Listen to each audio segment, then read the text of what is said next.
29. 28. 27. 26. 25. 24. 23. 22. 21. 20. 19. 18. 17. 16. 15. 14. 13. 12. 11. 10. 9, 9, 9, 9, 9, 9, 9. 8. 6. 6. What happened to 7? 7. 5. 4. 3. 2. 1. 0.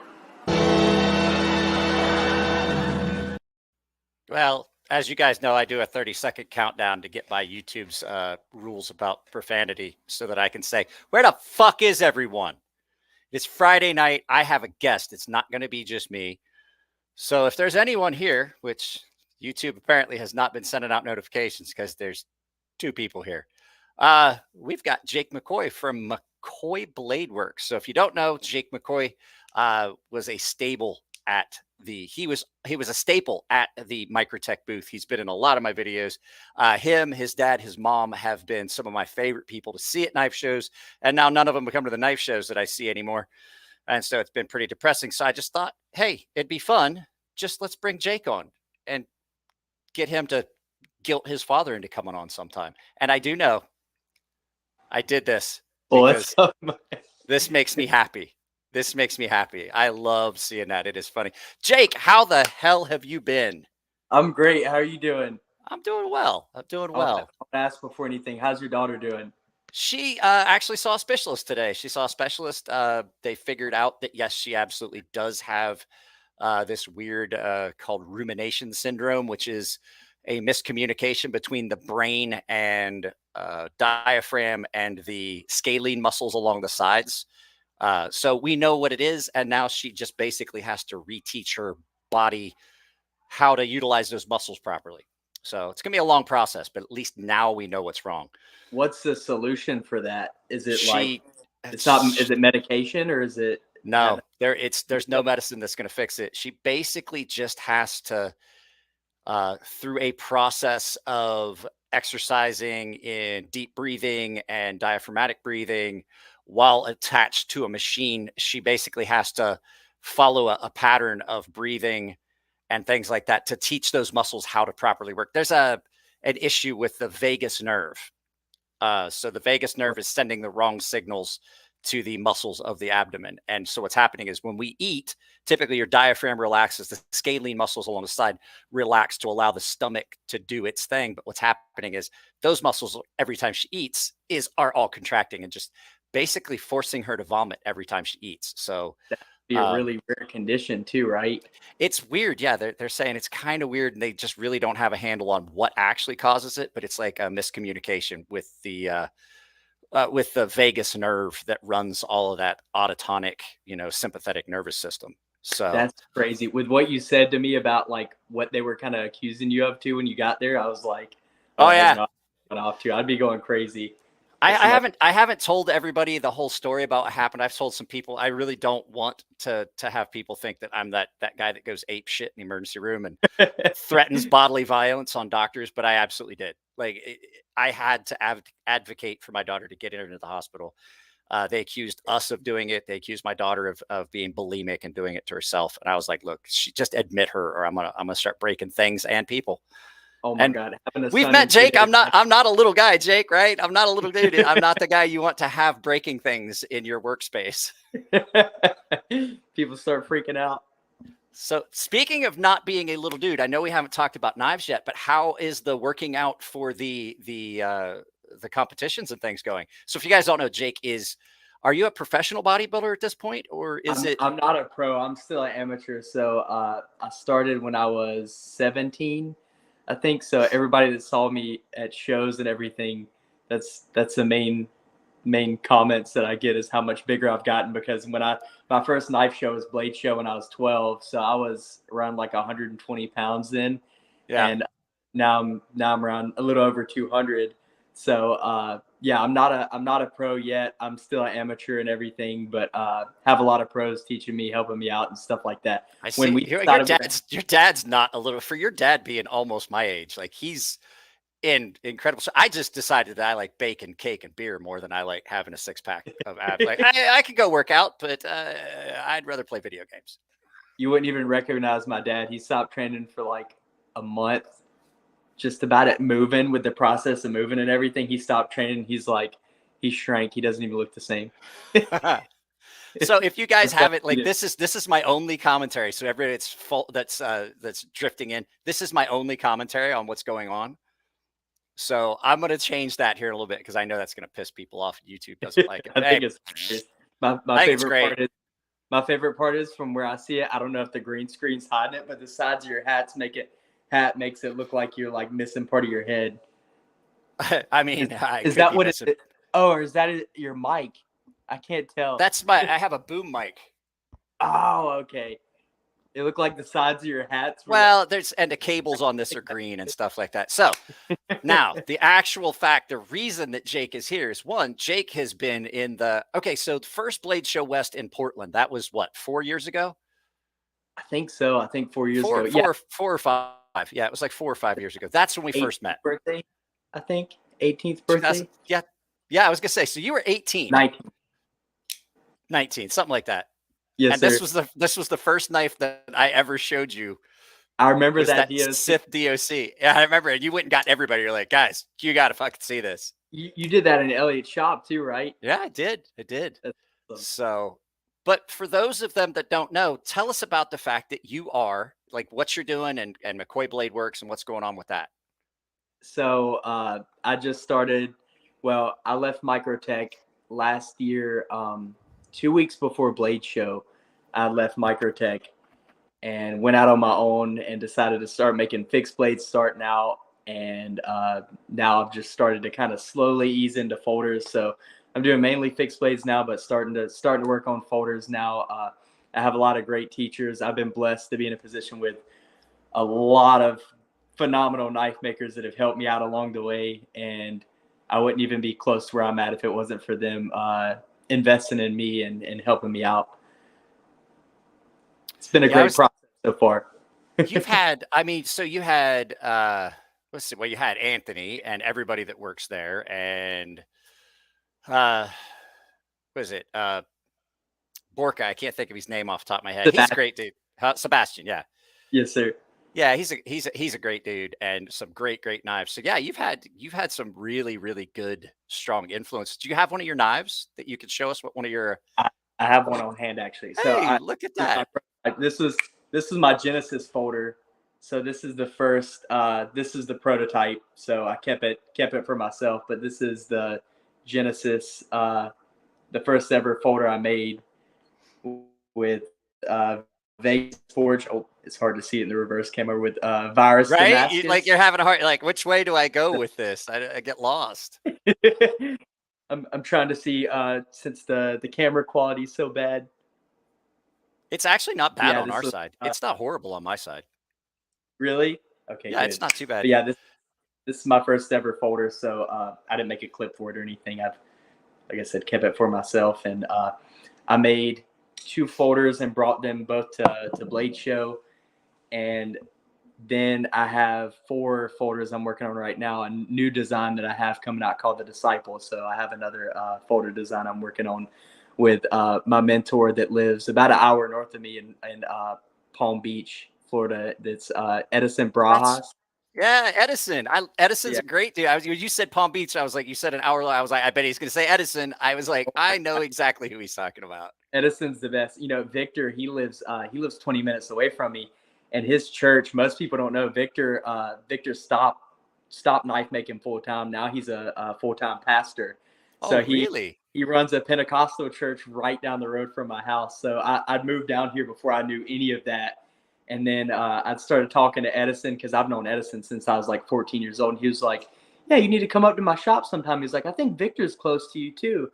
Yeah. And I was like, and I asked Victor, I was like, where are you at? And he was like, oh yeah, I'm a pastor at a church now in Cooper City. And I'm like, I literally drive past that church every single day. Like it's literally right down the road from my house. Yeah. So small world. It's been great moving down here though. I had a lot of people I didn't even plan on that happening, but Edison's taught me how to make folders and Victor's helped me out a lot too. So Yeah. Well, let's touch on something else. You have a baby that's due in what, 4 days? 3 days, 3 days 3 days. now. That's what I So, was saying. We probably run this entire live feed as long as Jake's wife doesn't go into labor. so well, we're gonna be induced Halloween, and then so he's either gonna come Halloween or the next day, so November 1st. Yeah. My daughter, we were afraid that we were going to have to induce. My daughter was like a week and a half late, and they were like, "Well, if it doesn't come out soon, we're going to have to Late. induce." We don't, yeah. And I was like, "Really?" And they're like, "Yeah, we don't like letting it go that long past." And then I told my dad that on the phone. He's like, "Well, back in the day, it didn't matter." He's like, "You were like a month late. We thought you were going to be old enough to vote by the time you came out." Yeah, So- that Tegan, we were thinking that he was gonna come early because he was growing so fast, but we had our last appointment, I think it was 2 days ago, and the doctor was like, "Yep, you're still 1 centimeter dilated, so we're gonna have to induce labor, and yeah. you're gonna have to go through with the whole process before we end up dragging him out." So Pretty fly for a knife guy says, "Hey y'all! Oh, I forgot to give you all a free cowbell. This is the only free one for the night. Just remember, like the banner says, I don't ring it for free." that's a pretty awesome name. Pretty fly for a knife guy. Says, "Hey y'all!" I saw his handle, and I was like, "Well, I got to put that one up." So yeah, that's the only free cowbell for the night. Oh, I wanted to remind you guys of something before I should do this in one of my actual videos, but YouTube has been really weird about notifications. People aren't getting notifications. Videos aren't performing well. If you follow a channel, all the channels that you follow, go through and check your bell and your subscription status. I went through, they unsubscribed me from like 8 different channels that I follow. And really? I saw my subscriber count. Like Sunday, it started. Just subscriber count dropped off. I think they scrubbed a bunch of stuff. So if you are a subscriber, I would say go check your stuff. So I do have some questions set up. So I wanted to ask. Now, I mean, I kind of know. I'm pretty sure I know how it happened. But how did you get into knives? Knowing your father and your mother and where you grew up, I kind of already know, but just go ahead and tell us how you got into knives. Down south. So, so really, my great grandfather was kind of like a hobby knife maker. He still has his own knife shop and stuff like that. He's only made a handful of knives, but it was funny because I'm going completely off subject. But a couple years ago, we were sitting in my great grandpa's house, and they live in Murphy, North Carolina, in the middle of nowhere. And he goes, "Yeah, one of my friends died down the road, and he was a really famous knife maker." I was like, "What was his name?" And he said, "Kit Carson." I was like, "Shit." I was like, "You were friends with Kit Carson, and I never knew it." And he was like, "Yeah, he was one of my really good friends. I used to hang out with him at the flea market all the time." But anyways, I know one of his apprentices. I know one of his apprentices really well. Really? Aaron Frederick. Aaron Frederick was apprentice under. Aaron knew Kit Carson and John W. Smith, world famous knife maker, world famous member of the knife making guild, is Aaron Frederick's father-in-law.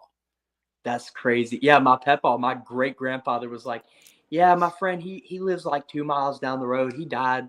He just died recently." I was like, "Who was it?" He was like, "Kit Carson." I was like, "Yeah, I know who Kit Carson is, right?" And he was like, "You know who Kit Carson is?" I was like, "This guy's like well known in the knife community. Like everybody, a lot of people know he is." But anyways, so had a lot of people in my family that were heavily influenced growing up. And then when I was 12, I asked my dad if we could go to Blade Show, and he took off. For a lot of people who don't know, my dad worked at AT&T for 20 years, splicing fiber cables. So yeah, but a lot of people don't know that. I mean, I do, but a lot of people don't. AT&T before he came and worked at Microtech. So we got in his Jeep, went to Blade Show, and one of the first people I became really close friends with was Ramon Chavez. So we would talk all the time over the phone and stuff like that.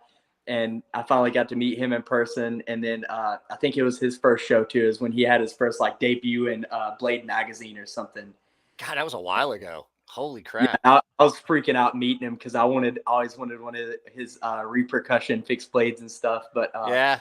yeah, I was really big into Jim Skelton too. I know you know Jim, and then Yeah, Jim and I are the- good friends. I talk to Jim daily. I talk to Jim, Tom Mayo, Bob Terzuola. Those are guys like you have your Kit Carson stories and some of the guys that you're friends with, like Edison and all. I'm really good friends with Bob Terzuola and Tom Mayo and Melvin Watanabe and some of those guys that are just like legendary knife makers that I'm friends with. And I love them. They're great. They're just the biggest goofballs you'd ever want to meet. yeah, it's crazy. Like starting to make knives and seeing my stuff next to people's knives like that. I'm like, I really look up to these people, and seeing stuff like that is so cool. But yeah, so I got into knives at 12. I started collecting, and then I pretty much like was addicted to it from there. I had a lot of things I was into before then. When I was like 4 years old, all the way up to when I was 12, I collected coins. Mm-hmm. So numismatist. Numismatist. That's what it is. Yeah. So I'd collected coins all the way up until I was like 11, 12 years old. And when I'd gotten into knives, I sold my coin collection off for $12,000. So that was I'd worked on the weekends. I had a lawn maintenance job. So I was 12 years old doing a lawn maintenance job during the summer and stuff like that, and bought all saved those up coins. Always get coins, and then I took it off and sold everything, and and I ended up getting funds for the start of my knife collection. So which is probably significantly more than $12,000 at this point. Like yeah. I know mine is. So that's where it started from, and and then when I was 17, me and my dad got offered. Well, I got offered to end up driving up to North Carolina. It was about a 5-hour drive from where we lived at the time, but driving up to Microtech and learning. And then my dad got offered a job, the same amount of money that he was making working at AT&T to run Microtech social media. So I would say he ran social media and did military sales for a while before before Campbell. What was it? Corey Campbell took it. Yes, sir. Yeah, Corey took it for a while, and then now everybody I know at Microtech's gone. I don't know anybody except Tony. Tony's the only person there I know, and it's hit or miss whether he responds to anything I send him. Yeah, there's a handful of core people there that I know that have taught me a lot. But yeah, there's this is a good bit of coming and going. Yeah. I was gonna ask your dad a couple times. I was like, you know what? If he wanted to tell me the story behind leaving Microtech, he would have told me. Like he would have sent me a DM, and I was like, I'm not gonna ask. It's probably none of my business. I'm sure he'd love to come on. Like I said, when they get done moving and everything, he'd be more than happy to. But yeah, it was I left right before Blade Show last year, and my dad left maybe a month after me. I was gonna say it was just because. Well, I found out that you left. I forget who I talked to. I talked to somebody there. I was trying to get a hold of your dad, and that's when I found out you left. And that's when I found out your dad left. And I was like, all right, fuck it. And I reached out to Corey. I was like, Corey, I need a little bit of information. He goes, well, I tell you, but I left Microtech. I was like, what the fuck is going on at Microtech? Where is it? I don't know anybody anymore. Yeah. So I had that opportunity, and I worked at Microtech for 5 years and learned from a lot of great people. You know, what a lot of people don't know is there's a good bit of people that work in the customs department, and that's where I worked. They have 2 separate facilities, so they ended up splitting up like 2 years in. They have the Microtech facility and the Marfione Custom facility. My dad worked at the Microtech, and I worked at Marfione Customs. So I learned under Sean, who's Tony's son. He's the one that grinds all the blades for Marfione Customs. So I learned how to grind from him, and then other than that, I did all the like small detail work. So the first year and a half I worked at Microtech, I made all the sheaths for all the fixed blades. So I made, if you have like a SBK anywhere from like 2017 to 2018, 2019 around there, I made the sheath for that. But well, I remember you and your dad talking when I was explaining how Elliot let me hang out in the shop, and I would hang out and I'd putter around it, but then I could make stuff when they were done. And he was like, yeah, it's just like you guys do at the shop. Like you guys use these facilities after hours, just hanging out after and getting stuff done. Right. That's exactly how I made my first fixed blades. Was I would work a little bit of overtime in the shop. There'd be some nights I'd be there till 2 o'clock in the morning, just trying to get work done before shows and stuff like that. So I remember when you had, so it would have been USN, was it USN or TKI where you showed me your couple fixed blades? It was USN. Yeah. I think it was when I brought the Damascus fixed blades. Yes, that's exactly what it was. The same time I got the artisan contract for my little. I remember it was fixed blade. It was my birthday. It was my birthday. Remember? What was the name of it? It was the Sea Snake. Sea Snake. Okay, that's what I was. The little one, the smaller of the two. Yeah, I had the big like combat fixed blade with Wee Knife Company, but I got that. That was that was the night of my birthday, and I was up in the cove, and your dad was up there, and your mom was up there, and Ramon was up there, and my buddy Nathan let everyone know it was my birthday, and there was like a line formed, and I was like, I wasn't gonna drink tonight. I didn't want a hangover. Your dad was pouring whatever he had, that flask. I'm pretty sure it was moonshine, and Ramon kept pouring Crown Royal, and I was like, this is gonna be a long night. It's gonna be a rough morning tomorrow. It's funny because my dad can handle alcohol really well. My dad, I know, can drink as much as possible. You can't really tell. But I remember one night at Blade Show, I went up. I usually stay there late in the pit or in the cove, whatever show it was. I would always stay late.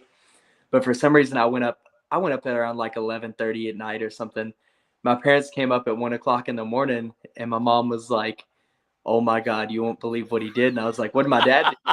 She shows me a video out in the at Blade Show where they have the pit, like outside where everybody goes and takes smoke breaks and everything like that. Some guy was drunk and was trying to mess with my dad, and then asked him if he wanted to arm wrestle. So my dad took his shirt off, and there's a video of him out there somewhere. I don't know if somebody still has it. I don't know if my mom still has it.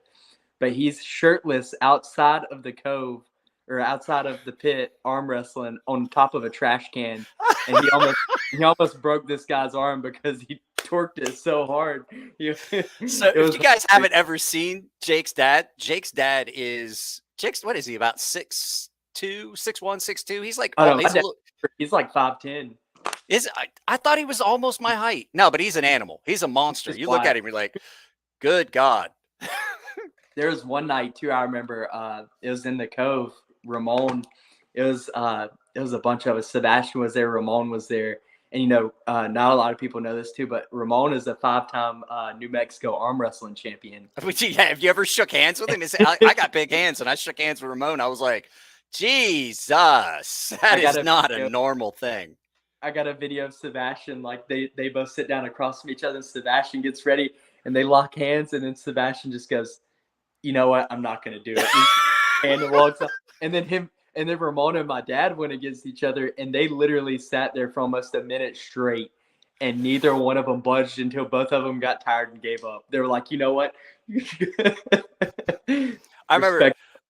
I remember the first Friday night Blade Affair. I don't remember if you were there, but I know your dad was, and I know your mom was.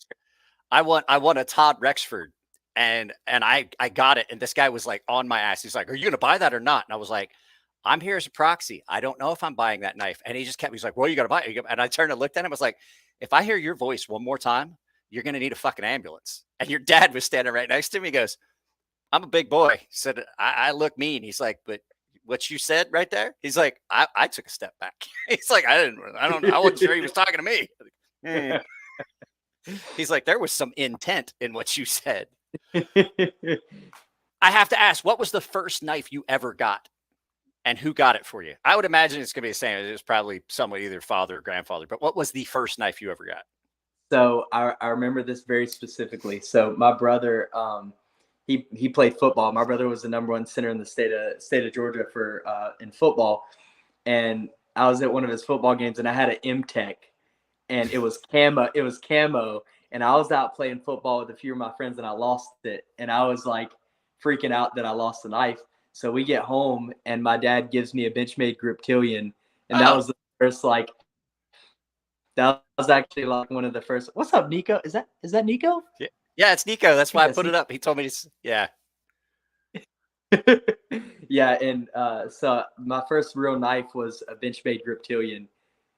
That was the first real knife that I ever got that I really like appreciate. And then I had a Kershaw ET, the Grant and Gavin Hawk design, the external toggle one. Yeah. I was like, is that the Hawk? Was that one of the Hawk Lock ones? And I was like, yeah, one of the interesting Hawk Lock designs. Yeah, so that's the Griptilian was the first like real knife I think I ever got. I think I told you it's all the way over there. I'm not gonna grab it. I still have the first knife I ever got, and it was that little folder that my dad gave me. And when we moved from the house that we sold and moved to this place when we started renting, I thought it got lost, and I was wrecked. Like I could lose everything else in this house except that. That'd be the only thing that had any value. Yep. Like I would burn everything else to the ground. It doesn't have any monetary value, but it was like, it was my dad had just passed here just a few years ago, and like Right. that made it mean. But I found it, and I was like, oh, thank God. Yeah, that's what I wish I'd had the first Griptilian I have. I think the most valuable knife I have, it's at my parents' house, but it's a knife that my great grandfather made. He's still alive. Both my great grandfathers are still alive, but still a knife that he had made in his shop, and it's like an old school. I think it was made out of like a lawnmower blade or something, and has like the the colored wood handles. That's like it's called tricolor rich light or frost wood. Yeah, my Pepaw made that knife, and it has like a brass guard and everything. It's like it has like you said about yours, it has like no monetary value really, but that's the most important knife to me. Got nothing. It's fucking worthless. It wasn't worth anything when I got it. Then I have gifts here and there too, like I was at Edison's shop when I first started coming there, and there was this one-off folder that he has in his that he had in his shop, and it was nickel sand Mccoy blade, Westinghouse micarta Timascus overlays and stuff on the scales. And I was looking at it, and he was like, yeah, it's 1/1000th off on the back spacer. He's like, I hate the knife. I want to throw it in the trash. And I was like, serious? And he goes, yeah, you know what? It's literally like $3,000 worth of materials. He's like, you know what? You have it. And I was like, I'm not going to take that from you. And he's like, if you don't take it, I'm going to throw it in the trash. And I was like, that's why I have this one. Elliot was literally, I stopped him from throwing it away like 3 times. And he goes, you know what? You like it that much? You keep it. It's a gift. And I was like, you serious? He goes, I've thrown it away 3 times. And I was like, I know. And I've stopped you every time. He's like, keep it. Just get it out of the shop. I don't want to see it anymore. 2 days later, I brought it up to the shop and did all the ceramic on it. He was like, you don't listen good, do you? I was like, you talk to any supervisor I ever had. That's going to be a running theme. I got to do a little bit of modification to it. Yeah. So Todd says there's never been a knife I valued more than the ones given to me. That's the same way I am. Like that one that Edison gave me, it was literally like, I think he said somebody offered like $8,000 for it. Yeah. So it doesn't surprise me. Edison's knives are amazing. Monetary value, but the amount of value it has to me, I'm like, I would never trade that for the world. That knife's awesome. It means a lot to me. Nico's given me a couple knives. Nico and my buddy Tino, they've gotten together, gave me one that was incredible, and Nico gave me a couple knives it's just things that will never leave my collection because they're just, it was a gift. It was a thoughtful gift, and I don't get rid of gifts. You know what I love, Nico? I don't even know if he's still here or not. He has the best heart ever. Like, he has like. He is so good at wanting to serve people. Like every single time I see him at shows, the first thing he asks is like, you need anything? What do you want? You need help? I can help you with anything. I freaking love Nico. He's awesome. He's right there. He's like, was sad I didn't see Edison at CCKS. Yeah, I was too. I was kind of expecting to see Edison there. You know what? Actually, I helped him leading up to the show. I was just helping him with small stuff here or there. I was helping him blast all of his hardware, everything like that. And literally the day before 2 days before the show, I had called him and I was like, "You want me to come today?" Because I'd been driving the past 4 or 5 days up to his shop, and he's like, Elias, his 1-year-old son just got bronchitis. Oh, So, that's why he wasn't there. yeah, so he wasn't able to make it. And literally the night before, he'd got bronchitis and wasn't able to go, and had to cancel everything. So That he'd worked sucks. so hard up to that point. But I was like, you know what? It's great that you're in such a good position that you can lotto your knives on your Facebook group and they can go in a second, you know. I was gonna So, say, like it's not like he's gonna have a hard time offloading those knives. They're gonna right. go somewhere. It's Now, like Rexford and Strider and those guys. Like they would never have a problem. I talked to Todd Rexford. I was like, why do you even come to the shows? Like you could sell your knives anywhere at any amount you really wanted. Same thing with Michael Raymond. And Todd told me specifically that he does like the Friday Night Blade Affair and TKI, and he puts knives out on the table because he recognizes that that's the only chance a lot of people are ever going to have to touch one of his knives at the price it truly is, like at his price as opposed to the secondary market. Like right. I bought a Rexford off his table for $2,000 a few years ago. And he still remembers it. Every time I see him, he goes, "What are you gonna do if you win mine on my knives?" I was like, "I'm gonna stand in the middle of the room and go, form a line." And he was like, that's what you should do. He's like, if you're not gonna keep it.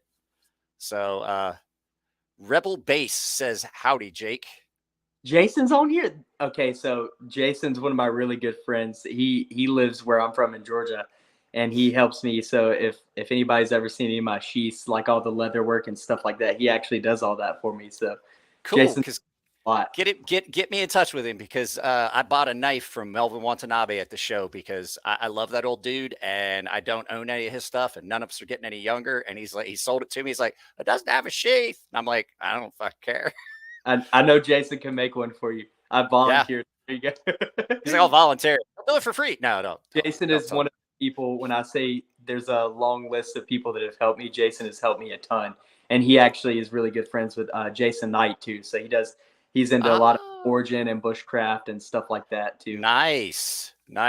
Well, Jason, nice to meet you through secondary means. But I have seen your work because I've seen the sheaths that were on your original fixed blades. By the way, I was really upset that they didn't win that night that you had entered them into the best custom knife category. You know what? It's okay because I figured out that it was rigged. So I know too. So that was the same time that my brand new, had never been seen, still in the prototype phase, was not even released to makers, combat knife lost to a SOG seal pup. And I'm like, the SOG seal pup's been on the market. I got one of those issued when I first went to NECC. I got one of those. I had one of those that I carried when I went on a deployment. I was like, how does that win best new tactical knife? I'm like, get the fuck out of here. Like, I was like, I give up. You know what the best thing is? You know Will Colazzo? Yeah. So so everybody in the South Florida like knife group, everybody hangs out with each other. So there's me, Will, and Edison in the shop, in Edison's shop all the time. He opens up his shop to everybody to come hang out and everything. So Will is the one who beat me in the best new maker. And when I first best new maker. Yeah, when we first started coming there, he beat me. He did the Bushido, his first like flipper. Mm-hmm. And we were all sitting there hanging out, and Edison was like, "Yeah, I remember making that knife for him." And I was like, "Wait a second." I said, "You made the first Bushido?" He's like, "Yeah, Will didn't even know how to grind a knife then." And I was like, and then Will walked in, and I was like, "So you beat me off a knife you didn't even make?" Of course it won. Edison fucking made it. He was like, "Well, I designed it." I was like, "No, a guy that's been making knives for 10 years just beat me in the best new maker competition." I don't want that going anywhere. Hopefully nobody sees this and gets his title revoked. Bro, this I was like, I don't want anybody here. It's just, you realize it's not just us, right? Like, I've got like 10,000 subscribers. I know. Say Bro, the funny, I told Bob Terzola this story. I loved it. So we went to Blade West in Long Beach, and I walk in, and the Russell from Artisan Cutlery is like, "Yeah, we entered your knife into one of the categories for." I was like, "Which one?" He goes, best new tactical knife." And I was like, oh, okay. And I walked over to where everything was, and I see that Bob Terzola's fixed blade that he had that was coming out through Civivi was next to it. I was like, well, I'm not going to win. And I walked back over, and I was telling somebody, I was like, why did you even bother? And they're like, what do you mean? I was like, Bob Terzola's got a knife in that category. And they're like, so? And I was like, I don't know if you know this. Bob Terzola is going to win that. And they're like, no. And I was like, so I told Bob, like, I saw Bob the next day at the show. And I was like, yeah, there's people like, oh, did you see the judgings? And I was like, I didn't even bother to go look. I already know who won. They're like, how do you know? I was like, because Bob Terzola was entered in the same category. And so he's like, did you see how your knife did? And I was like, I didn't have to. I was like, guess who won? I was like, all right, I don't have to guess. It was Bob. And they're like, yeah, you're right. Yeah. I was like, I fucking know. you already know. He's I not, already know. Bob brings his A game every time. And I was just like, I might have been a little bit drunk the night that I designed that knife, shit like that. That's not a Bob way of thinking. Okay, so knife that you would like, Grail knife. What is a knife that you wish you had? And it can be something that's like even discontinued. It does not matter. I wish I had. I don't know. I'm so happy with all the knives that I've owned. Like, I had 3 stitches at one point. God damn it. And I think well actually no, I had 5. I had 5 stitches at one point, and then both my parents had one too. So there's like 7 stitches in the household when I lived with my parents at the time. But and that's still less stitches than you had, and that's still less stitches than you had in your ass that time. I know. But yeah, so I don't know. There's a lot of knives that mean a lot to me. Like, I have certain makers that I like. I can't really collect knives and hold on to them unless I have a really good relationship with the maker. So like, I like collecting a lot of Edison's knives. I like collecting a lot of people that have taught me. So like Edison, Bastian at Bastinelli knives. Dude, I love that dude. I wish he had come to the show. I was looking forward to seeing him. I mean, it was cool that Nico was there, like French Nico, not my little Hobbit Nico. You know who I'm talking about. Go. But like, yeah, I love that is one of my favorite, like, people that I love to see at the show are like you, your dad, your mom, Bastin, and Tom Mayo, Melvin Watanabe, and a handful of other people are just a lot of fun. Oh, Bastin.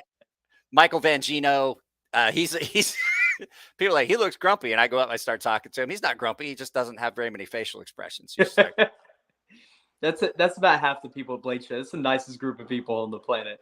They just all look grumpy. That's all. Yeah, it's just hard to tell. Yeah, that's what Bastion's the best. I love Bastion. Him and so TJ Marfion, the Tony's son that owns Heretic Knives.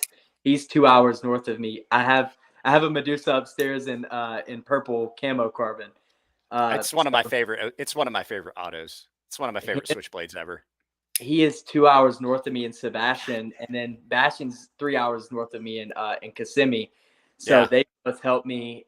Bastion actually taught me how to sharpen, and then TJ helped me laser on. So both of them, I've been back and forth to their shops too. Both of them helped me with lasering, like lasering all my logos and everything like that. Yeah. But TJ's the best. He's helped me out so much. If you saw like the level of what he produces with how little he has. So he has like 6 employees, and the amount that he can create with that many people is just like insane. He gets the best out of his people, and he's a great leader. Well, I was gonna say he gets the best out of people because he's one of those guys that you just want to do stuff for. He's like Nico. He's like my little Hobbit. You just want to do stuff for him because like he's just such a good dude. Oh my God. Absolutely 100% a good dude. TJ's the best there is, and he's helped me out so much. And like I said, seeing his success in the few years that he's been running Heretic and everything. And the thing is too, if he has to stay overtime, nobody else is staying overtime. He's the one that takes the brunt of everything. So he works ridiculously hard. I remember for Vegas, I brought a few knives to get lasered and everything, and he was helping me laser and setting everything up. And his wife Jess came in and brought him a change of clothes, and I was about to cry when this happened. She brought him in a change of clothes, and he was like, and I said, "Why'd you bring him in a change of clothes?" She said, "He hadn't left since yesterday." And I was like, Yeah. I was like, "So you hadn't left since yesterday, and you're helping me with my knives?" My wife and daughter just came out here, and I'm like, "What are you guys doing?" Like, I'm working. All I can see is Elon in the Twitter side. No, they're off that direction over there. Oh, my dog just came, wanting me to give her attention. So yeah, I've seen Elliot do that, like Elliot Williamson. Like I went to the shop one time, and I was there till like 1, 2 o'clock in the morning. I'm working on stuff, and I came back at like 9 o'clock the next morning to finish up like hardware and anno, because I wanted to get done. Because at the time I still worked for the government back then. And so, and even when I was doing construction, and I would come back and Elliot was there, and I was like, "What time did you get back in here?" And he goes, "Back in?" He's like, "I didn't leave. I've been here." He's like, "I'm still here. Like, I just didn't go anywhere." But that's what it takes when you want to accomplish something and get stuff done. And that's like, people don't see it. Like, I sent you a text. Was it last night? I was trying to get stuff finished up. It was 9 o'clock at night. I'd been out here filming and editing since 6 o'clock in the morning, and had just started taking a customer's knife apart, doing some maintenance on it so I can get it back out to him. I was like, I'm always out here. Like, people are like, "Oh, your gaming channel, did you give up on that?" And I was like, "No, I just haven't played a video game in like 3 weeks. I just don't have time for anything." Right. That's like getting ready for our son to get here. I've been in the shop and down here in South Florida. You know, I live right next to Miami, and I work out of a storage unit. So little like business park storage unit with the door shut. It's like 105 degrees in my shop. Yeah, I bet. Like sticky, nasty, jungle hot. Like, oh, it's really sticky. It's insane. So I've been in there getting as much work done as possible and stuff. But yeah, it's crazy. Well, at least your next cutting cycle is going to be easy for a competition. You're just like, "Oh, just go work in the shop." Oh my God. When I first moved down here, I was like 218, and then didn't change a thing and went down to 200 like almost immediately. I lost so much water weight just from living down here. And I thought it was bad in Georgia where I'm from. No. Yeah. I've been to Miami. It's fucking horrible. It's crazy. Yeah, it's pretty bad down here. Like, this is disgusting. I don't like this. Louisiana is pretty bad too. You're like, how do people live here? Like, how do they not mold? How do your clothes ever get dry? I don't understand any of it. Well, it's like I lived in Georgia until I was 17, and then moved to North Carolina for 5 years. So I was used to like all the seasons, like winter and stuff like that, because it didn't snow where I was from. I never saw snow in my life until we moved to North Carolina. And then coming down here, I was like, "Oh my God, I wasn't used to this." I'll tell you what, I complain sometimes about it, but the San Diego weather is pretty good. Like, it stays pretty constant. You get like a week out of the year where it's like in the 90s, but like everybody's like, "Oh, well, you talk about you were like," because I was downrange and I spent all that time at like 120 degrees, but that was really dry. Like, being in the Gulf, in the Middle East, it's really dry most of the places I was at. Here, when it gets hot like that, it's also really humid because I'm like 2 or 3 miles from the ocean. Right. And so it'll be 92 degrees with like 85% humidity. And you're like, I'm out here trying to film, and you can't have any fans or anything on because I'm filming, and and I'm like, this is oppressive. This is horrible. But it's only like that for like maybe out of the entire year, like maybe 3 weeks. Right. Like right now, tonight, it's like 58 degrees right now. We just had a cold front come in last week, and it was like 68 degrees for a day. And then it got back. Were people like, "I can't take this. I need a sweatshirt." There's people wearing hoodies and stuff there. Well, it's like I said, it's like 56 degrees right now, and it'll be 72, 73 tomorrow. And that's just how, it's great because you get the perfect daytime weather, and you get at nighttime it's perfect. Just open up the window. It's just great. It was like 95 today here. Screw that. Yeah, it never lets up here. Garrett asked me if I think that balisongs are hard use knives. They're hard to use knives. I don't know if that's what you're getting at. They're just I think they're silly. Says the guy that's got a gravity knife laying around here somewhere. They got switchblades and gravity knives and all that shit. So I have to ask, who is your favorite knife designer? You don't have to worry about hurting anyone's feelings. Knife designer? Yeah, who's your favorite knife designer? I don't know. That's a great question. Bastion's really good at designing. I've watched him scribble in like 10 seconds something on like a napkin in the middle of a restaurant, and it was like the best thing I could ever come up with. And then again, I've watched Edison spend hours on the computer and come up with a CAD design and stuff like that to you know, it's funny is Jason does work where he travels down here every once in a while. He hates it down here so much. But I don't like. I like Florida. I would love to move to Florida because of the politics and the YouTube protection and laws that they put in place for content creators. But my wife and I have talked about it, and I was like, but it's Florida, and I mean, like to go visit and go fishing out in the Everglades and stuff like that. That is amazing and it's fun. I've done it before. Right. But I wouldn't want to live in, I don't think I'd want to live in Florida. If I did, it'd have to be northern part where it's not as, I don't know. Plus I just don't like cities. Right. Yeah. Thankfully where we live is like a nice area kind of in between Fort Lauderdale and Miami to where we're like 30 minutes away from both of those, but we're in a nice area. We're right next to elementary school. So all our neighbors are like younger parents and stuff. So yeah, we actually moved. I like where we moved to. We moved closer. We moved southwest from where we were at. So the weather's better. I'm closer to the ocean, but it's a very, very quiet community. Everybody's like, oh, you live closer to the border, all the crime and all that. And I was like, actually, there's so much less here in this neighborhood than there was in our other neighborhood. Is there a Marine base in San Diego? There's a couple Marine bases in San Diego. One of my friends, San Diego's nothing but a bunch of different bases. Like it's a city that's surrounded by bases. You got Miramar, Pendleton.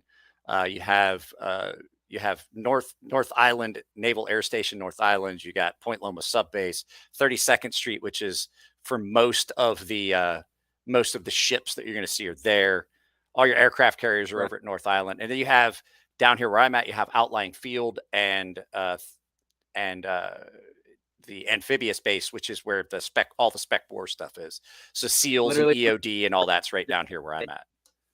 One of my friends just got stationed there like 2 weeks ago. He got married and moved to San Diego. Where's he stationed? I can't remember what base it is. I'd have to text him. I'd have to text and ask, but I was the best man at his wedding. Like literally it was September 10th when I was at his wedding. So not too long ago. Yeah. So you don't have technically a favorite. You know what? I still have to say Elliot Williamson's my favorite designer. Just for the number of knives he's designed that I like. But I say that, but Ray Laconico definitely is. Ray's only ever made one knife I don't like. And I got to see it at the show, and I'm like, hey, guess what? That's the first one you made that I'm not like a super big fan of. And I still like it. It's just I don't like it as much as I like the others. Ray's a great knife maker too. Ray's he's a lot of fun too. Ray's a blast. Talked to him a couple of times, but every time I see his knives, especially what Edison says about him, like how intricate he is with all of his handwork and stuff that he does, he's a really great knife maker. You know who's really impressive to me is Jonas Iglesias. Oh, okay, yeah. I really like his stuff too. He lives in Orlando too. So Edison actually taught him a good bit of stuff too. Yeah, I was gonna say I've seen him at shows together. Yeah, there's a lot of good designers out there, especially like the new crop of people that are coming out with designs. Enrique Pena's got some really good jobs. Pena's got some great stuff. Yeah, he's a great designer too. He's doing really good. That's what I love. I love seeing people that like when I first started and got into knives, they were kind of starting around the same time, and now they're just blowing up. Like seeing Ramon, seeing Enrique, like how well they're doing in the business aspect of it is so cool to see. So I'll tell you about, I want to say about 5-6 years ago, when I was hanging out with Elliot, when he and I had really started to become really good friends, and he was just starting to teach me to make knives. I was at the shop one time, and he goes, "Hey, you know this guy Enrique Pena? He's like, he wants to do a collab. He's like, but I just can't." He's like, he's just really not got that much recognition, and all he does is slip joints, right? And he goes, I just don't think. He's like, I just don't think that it would have the pull, like, because he's friends with Mike Gavick and was doing collaboration with Gavco and with Ramon and a couple other guys that he had done these collabs with. And he goes, you know, I looked at it, I was like, well, those are pretty good designs. He goes, yeah, but the guy's only ever done slip joints. He's like, I just don't know how to. And so we were looking, Elliot and I were talking here a couple months ago. We were talking via text. He goes, have you seen how much shit fucking you know, the Pena stuff has taken off, how much Enrique stuff has taken off? I was like, yeah. I was like, yeah. He goes, I should have done that fucking collaboration. He's like, I'm an idiot. He's like, that is one I missed the boat on. He's like, I absolutely should have done that collab. Like, I was like, who saw it coming? He calls Enrique. He's like, hey, you want to do a collaboration now? He doesn't do that anymore. Like Elliot only does production versions now. Really? I mean, I get it. Like, you're still pretty young. You'll get it eventually. I can't. My joints are fucked. I can't stand in front of a grinder for 4 or 5 hours. Hell, I can't even sharpen for 4 or 5 hours anymore. Right. Like standing in front of the grinder and doing stuff. I can't do construction. That's why the channels is become such a big focus of mine, is because there's so many things that now 6 years after we met, because you were like 18 or 19 when we first met. Right. From then till now, there's just so many things I just can't do. And I've had to admit, I'm like, I can't do those things anymore. I just can't. I was just like, not like sustainable. Huh?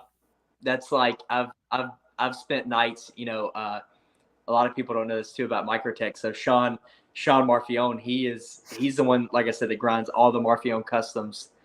And he's literally so fast that he has to have, Microtech hires somebody to flip blades for Sean. So as he's grinding, he has 3 jigs laid out. and somebody has to flip them in the jig from one side to the other because he's that fast. And yeah. Sean, when I call him Sean Henry, because if you know the story, like John Henry, like outrunning or outrunning the machine or whatever, I call him Sean Henry because he literally, and there was a time where for a few months I flipped blades for him, and we would literally spend nights together where he would finish grinding 100 blades in a matter of 2-3 days. That's a lot. And he's sitting there like, there's times that we spent together for like blade show preps and stuff where he's like, he'll give me his hands and he's like, please massage my hands. He's like, I can't feel them right now. So yeah. He's gonna wake up one day. He's like, why can't I feel this side of my hand? And then he's gonna realize that he's got carpal tunnel. Hang on a second, I gotta ring a bell a couple times. Braden Sutton, late because I thought it was Thursday. Still derp. And then Aiden's one of my paying members that always drops. Guys, you should feel guilty because Aiden pays me a lot of money for very little and then still drops. That's a lot though. He says something about, what is it? Reverse stripping. Okay, I have a money maker because I know what I look like because I quit trying to work out with the shoulder issues. I think and I know nerve where damage. you're going. Yeah, I say that at this point in my life, at 48 years old and in shitty shape and like gray hair and I've got hair everywhere, I should just go out on stage naked and then they bar the doors. And the more money you throw up on the stage, the more clothes I put on. That's some great motivation. Right? Like throw money or I'm going to leave. Guys, start doing super chats or I'm going to start taking off my clothes. No one wants to see that. Everybody's like, fat is beautiful. And I'm like, bullshit. I have to see myself in the mirror when I get out of the shower. I know that's a fucking lie. You should bullshit me with that. You have to set a pretty high cap though, because after you get clothed everywhere, I mean, what are they going to pay for a second layer? I mean, you just got to take it back off and make them do it again. Oh yeah, I'd just be like, I'm taking it back off. They're like, no, here's more money. Restart. Please open the door. I'm gonna vomit. So you get that one weirdo who's like, nah, I ain't throwing money. And I'm like, oh, that's disturbing. Okay, here's a good question. I have two good questions. You kind of answered a couple of my questions while we were talking. Knife that you thought you would hate, but you do like. Like, I'm gonna hate this, and then you get it, you're like, nah, I was wrong. I don't know. You know what? I will tell Sebastian this to this day because I told him when he first did it, and I still hate the design. Ugliest knife I've ever seen in the world. So if anybody owns this, I mean it 100%. The Shylock is the ugliest knife design I've ever seen. I'll agree. But I've also handled one, and I'm like, it's ugly. But that's a good knife. It's well executed. If a knife design, whether I like it or not, if it's well executed, I don't have a problem with it. So it's as long as it's executed properly and the fit and finish work good, you know, I think to each his own as far as design, but I've told Sebastian that before. I'm like, you know what? I think the Shylock is the ugliest knife you ever made. I make fun of Edison all the time for his he made a knife like 6 or 7 years ago called the El Diablo, and I said that's the ugliest knife you've ever made. Now I'm gonna have to look that up. I tell him that all the time. It was so ugly, and he swears up and down that he was like, "Hey, it's sold," and I was like, "That's because there's a knife for everybody. It wasn't because it was good." Well, that's like a lot of people don't like the Norseman. I love it, and I didn't understand. Like, I saw the videos and everything, and I was like, "That's cool." I saw them making them and stuff, and it was more interesting watching somebody do CNC work. And then I had one come in for sharpening, and I was like, "Fuck, I gotta have one of those." You know what the one thing, and I hope I don't catch any flack for this. And from what I've heard, this guy's a great guy. So this is no disrespect. That I'm just like, not even saying the knife's bad. I'm blown away at the hype because I actually held one a couple weeks ago, and I was like, "This is a great knife," but the hype is crazy. Is the OZ Machine Works, those knives? Yep. Hype is crazy on those, but it's a great knife. It's a good knife, but okay. I said this. I was talking about this with I was talking about this with Dmitry Sinkovich. He knows. I know that's a flex. I know that's a flex, but I got to talk with Dmitry Sinkovich, and we were talking about that knife, the Oz Machine Works, the Roosevelt. Right. And it's a great knife. It honestly is, but it just honestly kind of reminds me. It just kind of just feels like it doesn't have any soul. It's a great knife. It's made immaculately, but it just lacks anything that sets it out for me. Like, it really doesn't have anything special about it. And I can admit it's a great knife. I've got to handle them. Action's great. They are, like I said, made immaculately. And Dimitri was like, yes, it doesn't have like no pop. And I was like, yeah, you're exactly right. There's nothing about it that pops for me. So that was a great accent. Yeah, you've talked to Dimitri, right? That's how he talks. I've never seen him before. You guys want to hear? You guys want to have Nico can actually verify this. I was at Dmitry Sinkovich's table for about 20 minutes, and we were talking about nothing but sharpening. And I was like, do you know how many people right now are so fucking super jealous? Like, I was at his table during Friday Night Blade Affair. People were looking at his super expensive knives that are up for lottery, and we were talking about sharpening. And he's like, I see you do the same way. Like, you move a knife and a stone and you get the convex. And I was like, yeah, like fucking Dmitry Sinkovich knows how I fucking sharpen knives. I was like, how is that even possible? Apparently he's seen some of my YouTube videos. I was like, what the fuck? Grateful Panic. John is here. John, I'm glad to see that you're still around. What's up, John? John's a great dude. I love John. You know, John, at high school with my dad. John? This John? God damn. God don't need a dam. He can walk on water. So yeah, he's here. There's a handful of people that I missed here. And so guys, if I did not see any of your chats, I apologize. There's something going on my end where the chat just jumps. So I'm scrolling back through to make sure I didn't miss anything. Oh, there's a chat button on mine too. Oh, there's nothing on there. I think that's the private chat. I just think that's if we're chatting. Oh, okay. Nico was like, yep, kept looking over to make sure you're still there. It was completely off. It was completely out of the blue. Like he knew who I was, recognized that it was the name at first. Then he looked at me and goes, and then he saw the shirt. He's like, you do the convex sharpening with the stone in the hand. And I was like, yeah, that's me. Yes. It was like that. It was like that scene. It was honestly like that scene from Wayne's World. He's like, yeah, we'll hang out with you. We'll hang out with Alice Cooper. I was absolutely like, fuck, this dude knows who I am.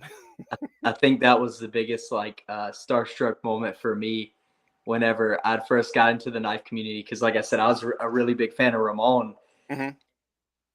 For Blade Show and for Vegas, 2 years in a row, I actually helped him work his table. It was I think he had a table for one show, and it was his very first show. And then after that, he had booths. But I went to Vegas for my first show and helped him at his table and everything. And then that's another thing. He gave me Megalodon with the collaboration that he'd done at the time. And that's another knife I'll keep forever. But yeah, Ramon is the best there is. Him and Miss Lori are like family to me. You want to know something funny? So I heard this from one of his friends that lived close to him. But I've never watched Breaking Bad, but from anybody on here that watches Breaking Bad, the wife of Walter that cheats on him with a doctor or whatever. I never watched a single episode of it. Anyways, he lives in a house that was in Breaking Bad, like in the TV series. I was like, that's freaking awesome. That's so cool. I gotta ring the bell a couple times here. Bluminati Ninja. Okay. Bluminati Ninja. Bluminati Ninja. There's some bell, and then custom EDC knives. Hey, Mike, Jake. Oh wait, what did he said? Ring that bell, boss. Ring the bell. Every time I ring that bell, a criminal gets put away for the amount of time he should have been put away. So just keep dumping money. Gets put in wood chipper. I ring the bell so much that the clapper comes loose. I have a baton for it somewhere, but yeah. So John said that he went and watched. He said, Mike, I went to see Wayne's World with that fine young man's dad back in the day. That's what I remember him talking about that at Blade Show, saying him and my dad went to go see Wayne's World. I'm trying to think. I watched Wayne's World. I can't remember when that came out. I can't remember if I watched it after I joined the Navy or before. It had to have been before. I think I watched that. Oh, I went with some friends. We watched up in New Philadelphia, Ohio. I do remember that now. Jake, Grateful Panic says, Jake, it's good to see you on Mike's Live. Proud of you, little brother. You're doing big things. I gotta say, like, this isn't a joke. I told you that, like, I gave you my personal number, not my business number. I gave you my personal number, and I was like, well, make sure your dad gets it too, because honestly, as like, well, your family is like family. There's been very few people that have been as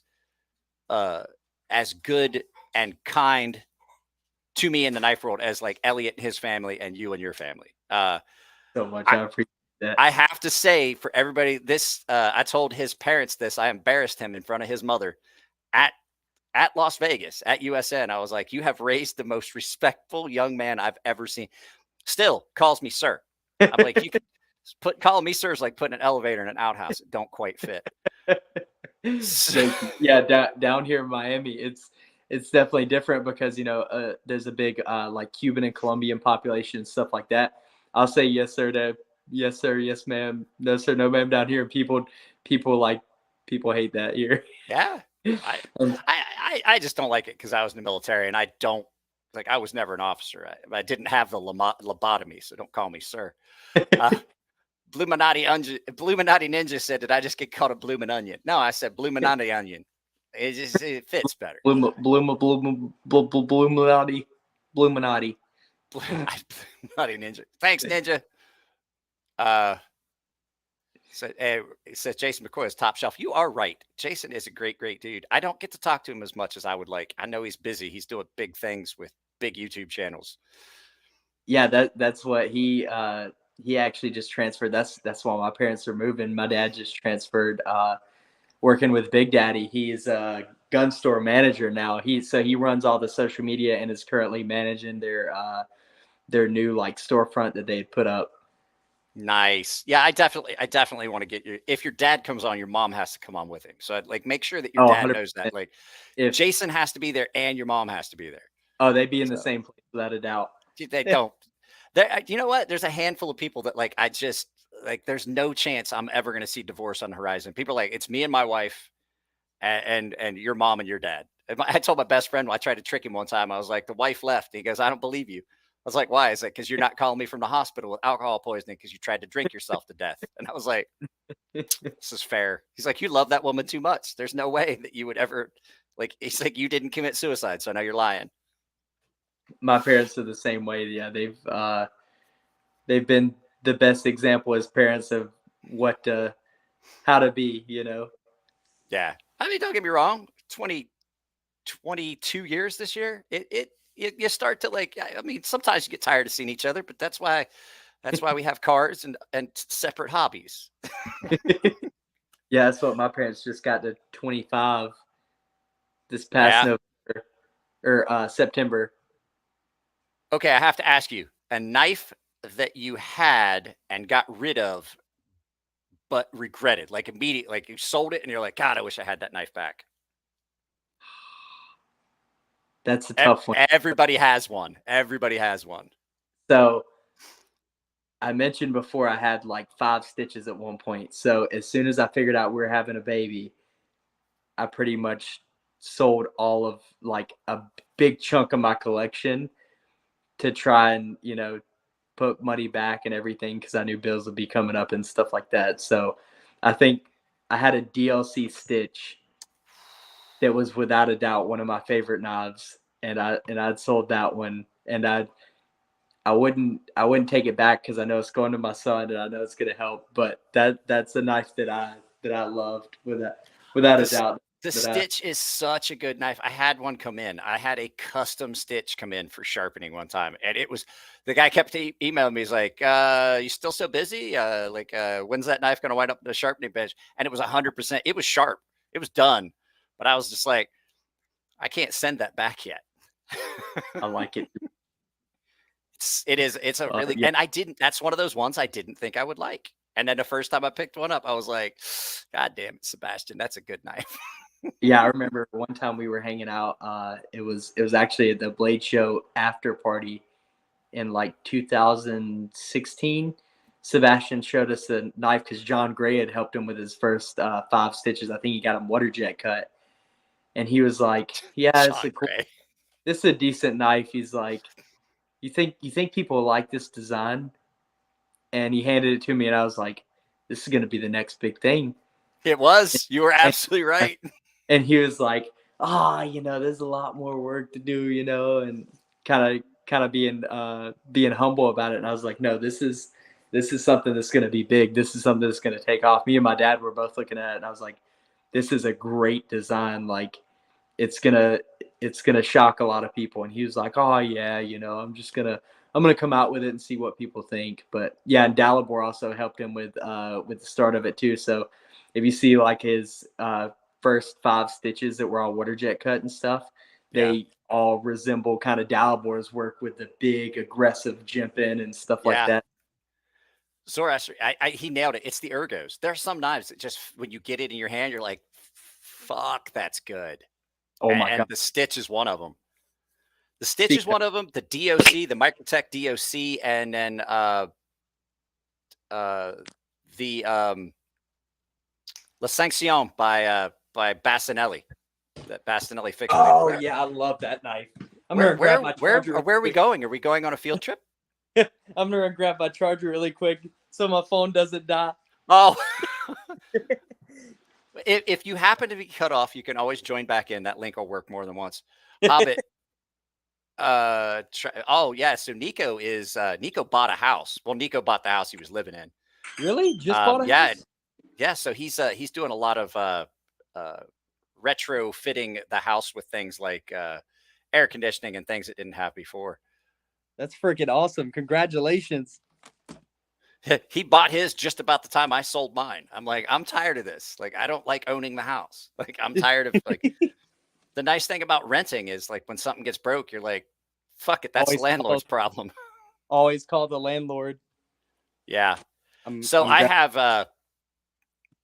have a question for you. So have you determined whether you're having a boy or a girl? We're having a boy. What are you naming it? Roman. What are you naming him? Roman. Roman. That's a good name. Yes, sir.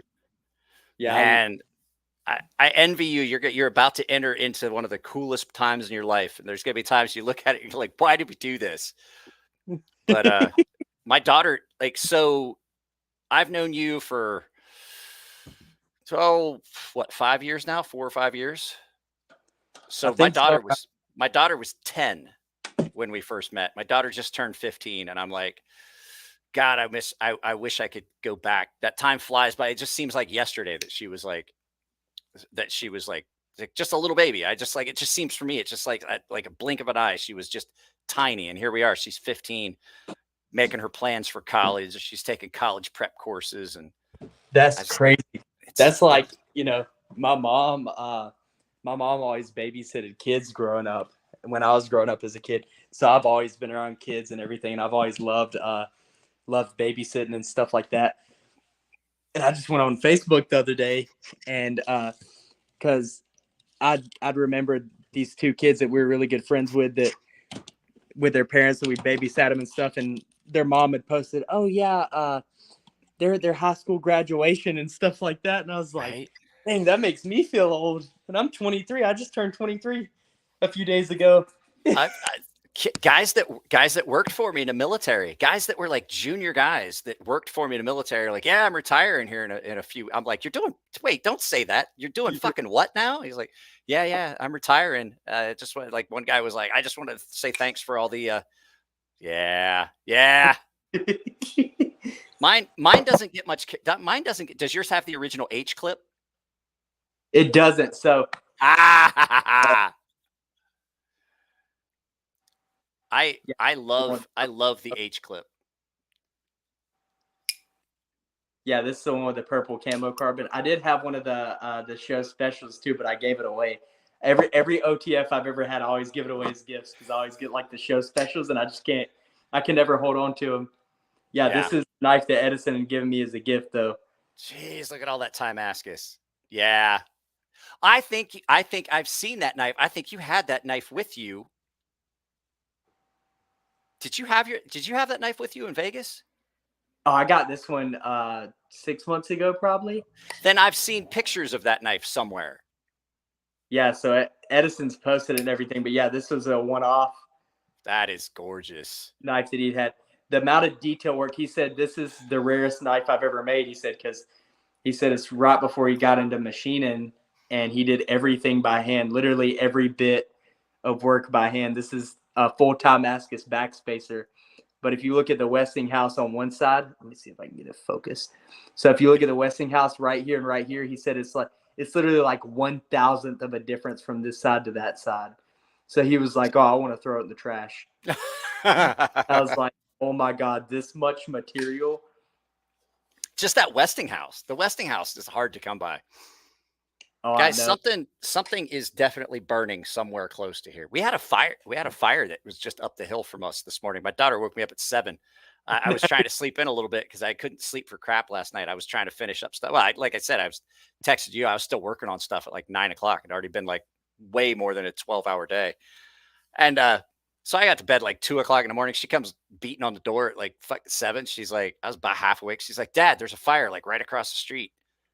And I go out like across the freeway, there was it was on the news there, and I Oh was my like, well, God. that's a pretty big fire. And then that's when the explosions started, because it was Oh, a storage shed that had a bunch of chemicals and aerosol cans and stuff. And I was like, holy crap, it was loud. It was rattling windows and stuff. And I was like, that's quite the fire they have built up there. now you're paranoid smelling something burnt.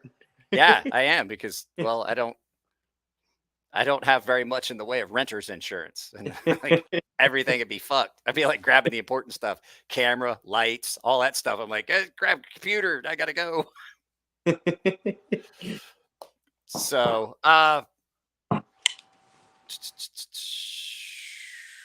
most underrated and most overrated knife. So the knife that you think is the most underrated knife, it could be any knife, anytime, and the knife that you look at and you go, why the fuck do people love that? I think the most underrated. It could be even your knife, because your fixed blades are pretty good. I don't know though. I wouldn't consider myself on the level of a lot of guys. That's a tough one. I know. I thought these questions up to being incredibly difficult to answer. I would say most people that are the top tier knife makers get to that level for a reason. So a lot of designs and a lot of knives are like get what they deserve. They're warranted to be that good. So I can't think of many that are like underrated. I can. I'm not talking about custom maker. I'm just talking any knife, period. Like knife that people hype about. Like we're talking about the Roosevelt, the Oz Right. Machine Works. Like that. I honestly think that's overrated. It's just, it Right. doesn't have any pop, or, like I said, is it a great knife? Yeah. Am I going to pay what people are wanting for it? No, I'm not. I thought the same thing too. I had that in my head. I was like, I don't know. I think that's kind of an overrated design. I held one though, and the action's like insane. Like It is phenomenal. But I don't know. I think there's a lot of great custom makers out there that don't get recognition too, though. There's a lot of good like up and coming custom knife makers. Have you heard of Mascus? He makes some really cool stuff. I actually figured out his work like going through Edison's drawers, because Edison had taught him some stuff, and I saw one of his knife blanks, and I was like, who designed this? And he said, oh, this guy named Mascus came down and learned from me. Edison's taught like a million people, but he makes some great stuff, and I've seen some of his knives lately, and I haven't heard a lot of people like talking about him, but I'm a really big fan of his work after seeing his designs and everything. And I don't think, like I said, I don't think a lot of people are talking about him. And then who's the other guy? Dang it, I can't think of his knife designs. I really like Weyer knives. Oh, yeah. His customs. I like a lot of his custom folders too. His production line's going off really well though. Like the hype for his production knives is really cool to see. Somebody here, so Garrett said Vero Engineering. I'm hoping you're saying that they're overrated, because every one of them I held, I'm like, well, this is ridiculous. Like I was like, yeah. I told Joseph, I was like, it's nothing against, like, it's really well made. Like the isotope, it's really well made. But it's almost like all the things that I look for in a knife, he did the exact opposite. I'm like, this is horrible. The lock bar cutout. So like the area that you would expect there to be like scalloped out, where the lock bar stands up a little proud. So you can, it was opposite. Like the lock bar was cut out down in the bottom, and then this side was high. I'm like, well, that's exactly counterintuitive. And like hot spots, the lock bar cutout where it drops in, like that had this big point that came down off of it, like a chisel, but it wasn't chamfered. And I'm like if you were trying to do everything in a knife that I dislike and hate, you nailed it. Like you really got it. That's what I think. One thing that gets me is when stuff isn't chamfered properly and stuff like that too. There's a lot of hot spots on it. I think the design is done after that if it doesn't. Mascus, I actually have talked with him. I had a couple of his customs come in, and they are amazing. And you can definitely, like you're talking about Edison. I was going to talk about that when we get done with that. You can definitely see Edison's influence because the tolerance, like between the scales and the blade, are insane. I've had 2 of them in for sharpening, and I talked to him about it like through DM. They're gorgeous, but like my big concern, because it was polished blade and everything, and the guy was like, "Yeah," I was like, "If that pivot comes loose, a cunt hair."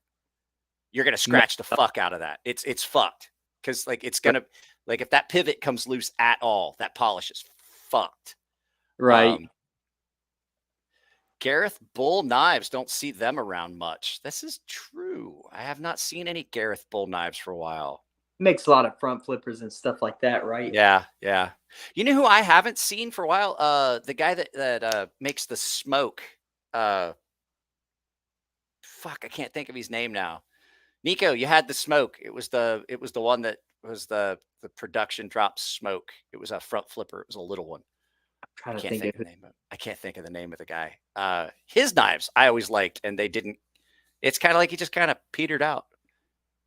Booze Blades. There you go. Thanks, Josh. Booze Blades. Booze Blades. I think his stuff kind of just fell by the wayside. I haven't seen a lot of his stuff out, but they were great knives. Like, I'm not even a fan of a front flipper, and they were really good. It was kind of small. The Booze Blade smoke was small, but it was a really good knife. Right. I've always been skeptical about like just front flipper knives. I'm typically not a fan. And of that, of like only being a front flipper. That's like the Waka that I have of Edison's. It's got to have, like, I can do the front flipper on this, but I love the fact that it's got a thumb stud on it. Right. I yelled at fucking Ray. I was like, "Ray, why would you make a front flipper?" He goes, "People like them." I was like, "I don't." He goes, "Well, I'm not making knives just for you." I was like, "This is true." Yeah, I like flippers. I'm not a big fan of like just front flippers. You don't want to ask me that question because I'm gonna say something really bad. I fucking can't stand Greg Medford, and I don't like his designs. They're really well done. If you want an incredibly well-made knife, get a Medford. They are really well made. But personally, I'm gonna go out and say it. I'm gonna go out on a limb and go ahead and say it. I personally think that Greg Medford is a fucking piece of shit. He makes good knives though, but they're just like, his designs aren't for me. Like, it has nothing to do with, like, if Greg made a design that appealed to me, I would buy it. Right. And like, I can think he's a piece of shit and still buy his knives.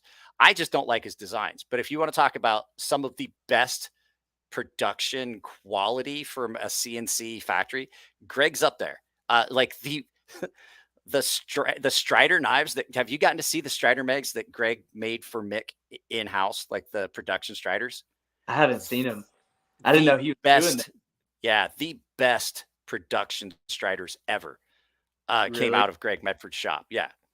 Like, Jake Hoback, I don't fucking like him either. But I will say that knives that he made, the handmade ones that I've seen, are great. They're just not designs I like. Right. Like, I don't like the Quayback, but I look at it and go, "Well, that's really well made." Right. The execution is great. Yeah, execution's great. I don't have to like a person personally. Yeah, that's what I had whenever I first got into like spending a decent amount of money on like customs and stuff, I had a Praetorian. Yeah. On point, and I wasn't a fan of the design just because just the deployment. I wasn't a big fan of the deployment, just it's so bulky too. Out of it or anything, and having such a wide blade. Yeah, I thought I was really into like overbuilt knives. I had this one knife. Have you ever heard of Trouble Blades? Yes. So I had one of the Trouble Blades, the Mofo, which was like 11. That's the one I was thinking of. Was the Trouble Blades Mofo. I had one of the first ones, and it was like an overbuilt, just like monster. But yeah, I've the Direware knives. I was into those for a while. I had a Direware. Yeah, the Direware. I had a Direware that was on loan for a while. I was into those for a while too. He lives down here in Miami. Is he still make knives? He is. He does like drops every once in a while. Yeah, he does. Yeah, I haven't seen any of his stuff on the market. They kind of like those big beefy overbuilt knives kind of petered out a little bit. Right. everybody's into the more slim like EDC knives now. That's because everybody that's carrying knives now, like they're like, oh well, I have to have a grown-up job, and they realize that a Microtech DOC is going to pull your slacks down. You're like, Jesus Christ, pants are falling down. I need something a little bit more modest to carry. I need something that when I cut a bagel, people don't go running like fuck. Yeah, I can't remember. There's this other guy that Edison taught to, and he is like a really there's like two other guys that Edison taught that are really like up there as far as custom knife makers right now that are doing really well. Yeah. You know who I think's really underrated is Carver, David Carver. Yeah. He makes David Carver, and there's a couple of people like have you seen any of the stuff that Maverick Knives is making? He does integrals. Maverick, that's the guy. Edison actually taught him a good bit of stuff, I think, and that was one of the guys that I was thinking of. Yeah, his stuff is great, and people were like dissing him at the show. Like, are you gonna film at the Maverick table? And I was like, yeah. Have you looked at his shit? It's fucking good. I just think, but because that was the first time I'd seen him at the show, and I think that people kind of just weren't like, a lot of the people just didn't know who he was. So California Custom Show this year, I have to admit, was not like California Custom Show the last time you were there. Right. There was not like Bill Ruppel wasn't there. A lot of the old school heavy hitters in the custom world, they really weren't there. There was some guys that were like Maverick and stuff like that were there. There was a lot of new like kitchen knife makers and stuff, but the guys you would expect to see, Mike Tyre was there. But there was like the big time, like super well-known custom knife makers. They just kind of weren't there. You didn't see like the tables full of custom knives. What you saw, the tables that had the most draw were as they were more of the production stuff, like people that could keep stuff on their table. Because a lot of the custom makers only had like 2 or 3 knives on their table. And I think that the custom knife makers have missed the mark and don't realize that people want to come and see a table that has a lot of stuff that's available. And there's companies that can do that. Bastinelli can do it. Some of the kitchen knife companies can do it, like Melio kitchen knives. They can do that because they have enough stuff. And it does suck that that's what's happening. But a lot of the custom knife makers are just getting to a point where they can't produce that much stuff. Like they're getting old. You know what I mean? Right. Some of those guys, the custom knife world is a dying group. There's not a lot of young custom knife makers out there compared to how many old school ones there were. That's what me and Edison have talked about too, as far as like this new kind of like niche market opening up with people like Koenig and Shirogorov, like the high end production knives where they're putting out a lot of stuff and getting a lot of hype for it, which both great companies. I love Bill and Krista. And I talked with Bill and his wife and Tim Reeve at the show, and me and Nico are planning. We're gonna plan a trip up there, probably up to Boise before too long.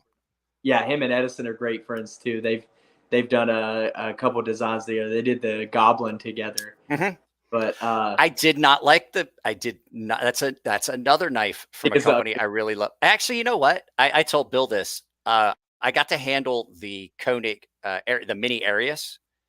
That fits my hands a lot better. The actual Arius is one that just never has felt comfortable in my hand. It feels cramped for me. And Bill, I was like, it has nothing. The knife is amazing. It is an amazing knife. And I told him I would love to have an Arius that fit and he handed me the mini, and I was like, God damn it, Bill. Yeah. You made one. Damn it. I'm probably going to wind up. I told my wife I would not buy any more knives, but we all know that's a lie. Because I bought a knife at the last show. I bought a knife at the last 2 shows. You can't help it. No, I bought it. She doesn't know I bought a knife at this last show. But I definitely did. You gotta keep it on the down low. I do. If any of you tell my wife, I'm gonna find out where you live, and I'm gonna break your arms. tear your arms off, beat you with it, and take you to the hospital to put them back on so I can do it all over again. Yeah, that's what like you said about a lot of the younger makers. Like there's not many people, especially my age, coming up that want to be knife makers that are really doing it like full time. Yeah. that want to do that. That's what I'm kind of starting to ease into with going to Edison's shop, learning from him, stuff like that. You know, he's starting to get that point to where he's able to put out a good bit of folders and do a lot of custom work and stuff too. Then that's the level that I want to be on, to where I can do this full time and make a pretty successful career out of it, you know? Yeah. So you saw the knives that I made. I enjoyed making the knives, but there was no way I was ever going to be able to do like a full-time making custom knives. I was okay at it, but I was like, you know, it's just never, this is a much more sustainable thing for me to do YouTube videos. God damn it. I forgot to turn that alarm off. Herman knives is one of the ones I'd like to see, just because I like to look at them. Herman knives are good. They are really good. Seen their stuff before too. They look pretty. Sorry about that.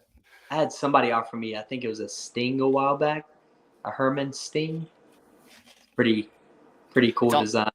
Don't think I've seen that one. Have you gotten to see any of Ray's stuff through Monterey Bay Knives?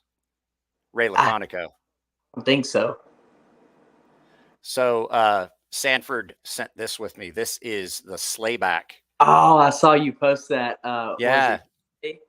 Yeah, I posted. So it is a flipper. It is a sway. It's a take on the swayback slip joint.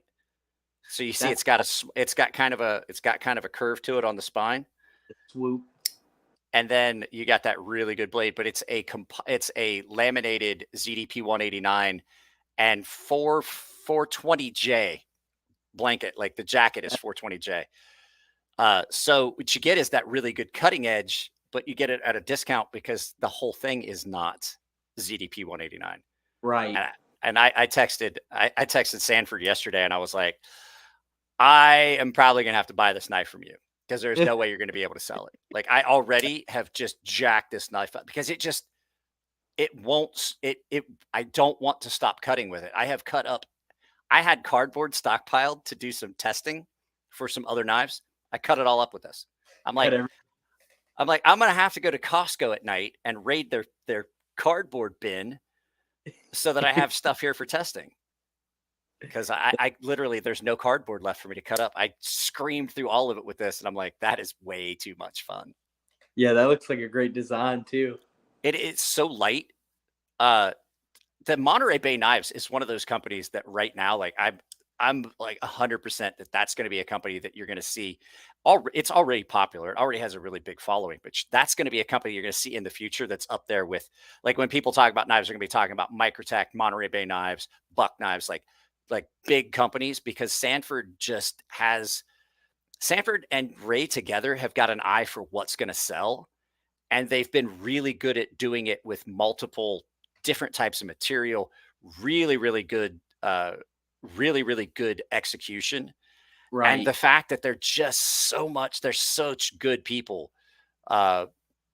It's great. And then, like I said, like, you can get this in carbon fiber, you can get it in full titanium, you get it as a frame lock. And the carbon fiber on this, they even did a big fuller.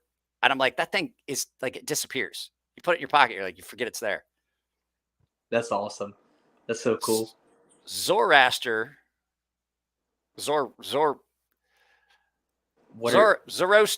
Anyway, 305. He said, Jake, what's your top 5 Florida custom makers?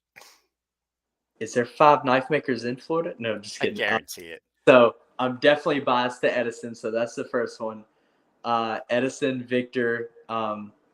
Actually, you know what? I'm going to put another person up there that is top tier on my list of knife makers. Stan Wilson.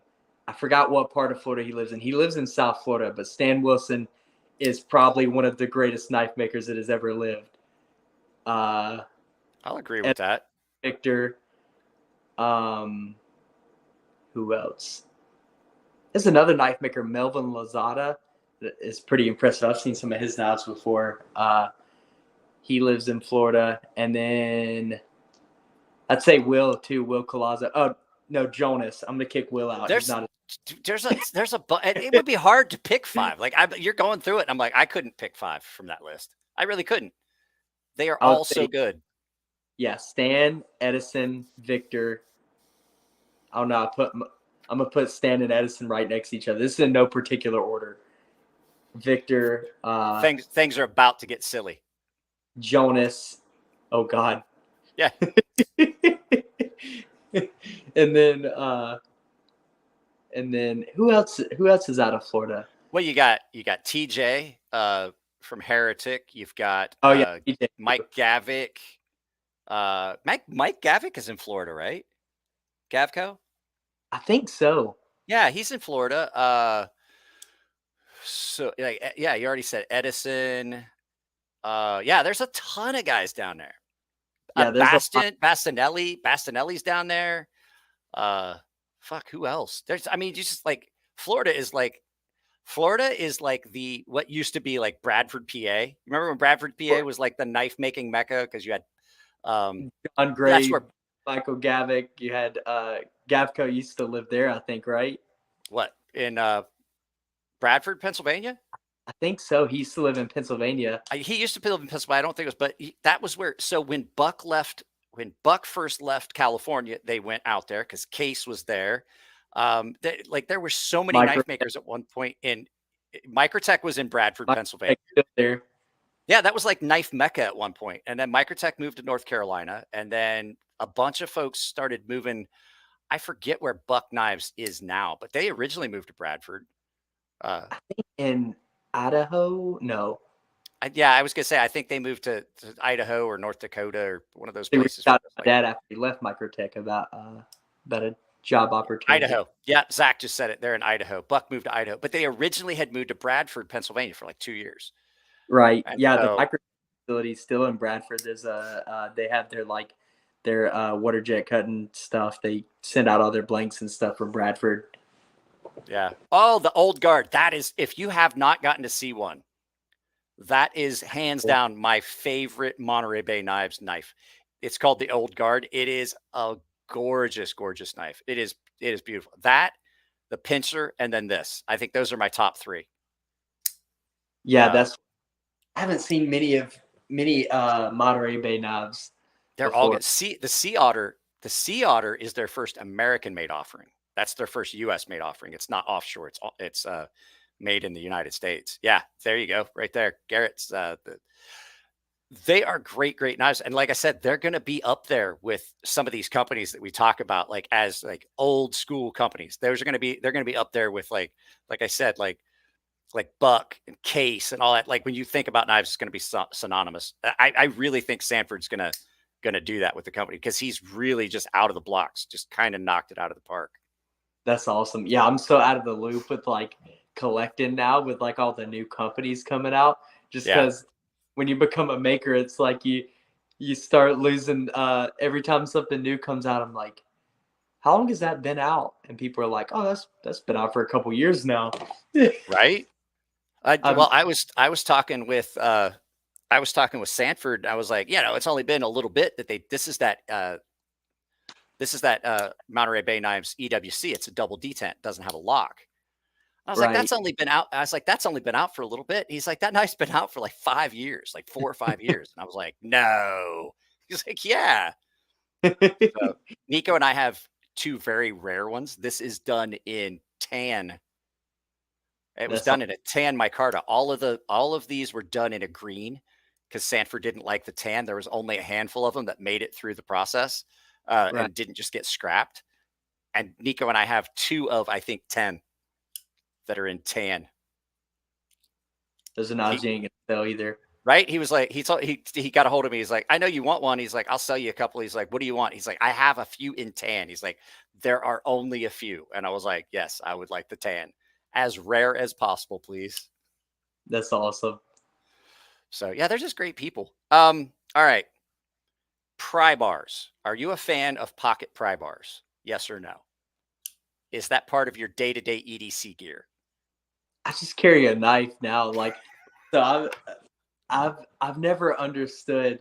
That's one thing I've never understood either. And people are gonna debate me on this. I've never understood like all the excess stuff in the industry, like all the small stuff.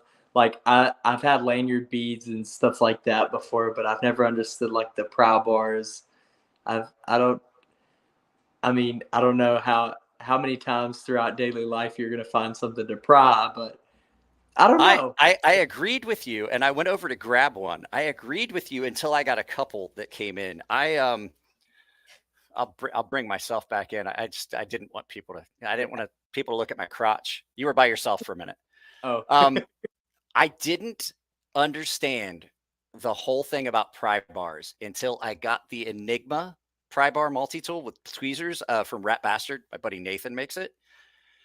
And I was like, okay, I understand. And it's all titanium and stuff because it's nice to have that little pair of tweezers and stuff, but it doesn't pocket carry real well. It's just something that sits on my workbench. So I have a friend named Christian Ortiz over at Cerberus Knives, and he really has been knocking out of the park. He started making pry bars, and this one is just a simple pry bar with a pocket clip. I use this thing more times than I want to fucking admit. I'm like, pry bars are stupid. For so many years, I'm like, they're stupid. This thing gets used constantly. really? What do you pry open with it? So I clean up the shop out here, the shop and studio. The wife works. I'm at home all the time. So I do a lot of like little things to help out. So like when I'm rendering a video, I'll sweep and mop and things like that. So my wife and kid both have long hair, and there's so much hair. So you got to take the guts out of the vacuum cleaner and pull all the hair off the beater. Perfect for it. Anything that I need that I've got that I've got to pop open, like these lights that I have got a problem with this. One of them has a problem with the switch. So you got to like pry that plastic open, take it. I take things apart all the time, scraping stickers off of stuff. It's amazing because it's 3V steel. So it's got a nice hard edge on it, and you're not going to fuck that up. It's awesome. Bottle opener. And the cool thing too, it has that's glow in the dark. And I was like, it's just a nice little addition. It fits really well in like the watch pocket on the right-hand side above your main pocket. Right. It gets carried way more than I thought I would use it. I've used it way more times than I thought I was going to. You know what? I think pry bars are the least debatable thing though. Because I think in the knife community, there's been a lot of things that have like came and gone, like the fidget spinners. You remember when fidget spinners were like the biggest thing? And then now it's the okay, I'm gonna ask you this. What do you think about the cars? The what? The cars. Have you seen the titanium cars? Oh, so you're talking from High Techs? Yeah, the high-tech cars. I don't understand it. I love those dudes. I love the dice that they make. The poker chip is cool because I get I don't understand the trucks, the little titanium truck. I don't get that. Like I told him, I was like, I don't get that. I love all of those guys. But the poker chips, I carry a challenge coin. It's a military thing. If I went to a bar and somebody said, let me see your coin, and you didn't have a coin, you had to buy him a drink. That's what a challenge coin is. I carry a challenge coin Nico can tell you that there's always a challenge coin in my pocket, be it from a command, my little Memento Mori one, any of those little challenge coins I have. Got one that Tom Mayo gave me now that I thought I lost and I was wrecked because I love Tom. But challenge coins I get. So the poker chips make absolute sense to me. Right. The dice are cool. I like having little knick-knacky shit. I could put like tungsten dice because they're fucking heavy and they're just a little knick-knacky thing. When we're done, I'll shoot you a picture and I'll show you like the back of my workbench is nothing but just shit that the subscribers have sent me. Patches, little tools, a bunch of beads, a skull that looks like, well, I'll show you. I can do it. It looks like this. Let me change it. Virtual background to Mr. Broccoli skull, and then I'll duck. It's a skull. Like that's an actual thing that sits on my workbench. I took a picture of it so that I can use it as a background. Like all that stuff sits on my bench. So like I get that part of it. But the poker chip would be something I would throw in my pocket. And I completely understand it. Now I can't get my Twitter sheet. But there we go. So it's just like I get that, but the cars, no, I don't get. The one that I like, people are getting upset because there's a lot of people that are into this one. The fucking pens. Because now I got into my happy grass. I got into the giggle grass and I'm gonna just let it go. Nico has a pen that costs more than a lot of knives. And people are like, oh, you get a good pin. I was like, two things. One, I set shit down and walk away from it all the time. Ink pens, like I don't like I break things. Yeah, I set stuff down and walk away from it. I get the 50-cent pins and it writes just fine. Right? Right. So it's just, and that's the thing I was getting ready to say. Cartridges. The expensive thing you're paying for is the body. The cartridges, if you get shit cartridges, it's still not going to write good. I'm like, why? That's like wiping before you poop. Doesn't make any sense. That's like I had like a $300 pin, and it was the same thing as like Fisher Space Pen cartridges. Like Same cartridge, everything. This is ridiculous. And tactical pins make even less sense. They're like, well, you could use it as a weapon. I was like, I got news for you. I can use any pin as a weapon. I can do the same fucking thing with a $5 pin. We can't show that on live feed. Oh, no. Yeah, they can. Mine's over here because we have got a mountain lion. Guys, some of the guys will hear this. We have got a mountain lion that has taken to walking the neighborhood at night. Like you'll go outside and he'll be just like under a street light, just looking around. And I was like, my pew pew is right here because I have the garage door part way open. And the last thing I want is that motherfucker walking in here. And I'm like, I don't want to have to fight a mountain lion with a knife. Getting ready to defend yourself at any cost. That's like where my shop is. It's in Oakland Park. So it's right next to Fort Lauderdale, and it's kind of in a bad area. So I know where Oakland Park is. I know exactly what you're saying. It is really not. It's not kind of in a bad neighborhood. Historically, it's just a shit neighborhood. Yeah, it's a really bad area. So I carry I don't know if I could say this a lot. It's a pew pew. I carry a pew pew. I carry a staccato C on me. So that's what I'm a big fan of 1911s and the new like 2011 platform. So.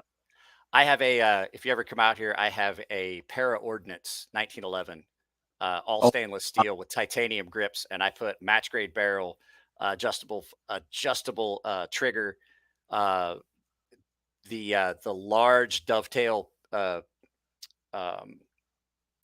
mag or handle safety comes back, so the dovetail comes way up high. It's gorgeous. If you bench it, you can put 2 rounds to this, put 2 rounds touching, like the holes touching it at 15, 20 yards. Just that's no problem. Awesome. It's adjustable Bomar sights. Yeah, it was my dad's, and I went ahead and got all the stuff and turned it into a match gun. That's awesome. Nico's there. I was like, I got multiple pens from multiple makers. Has yet to fail me. I got the copper, so I won't forget it.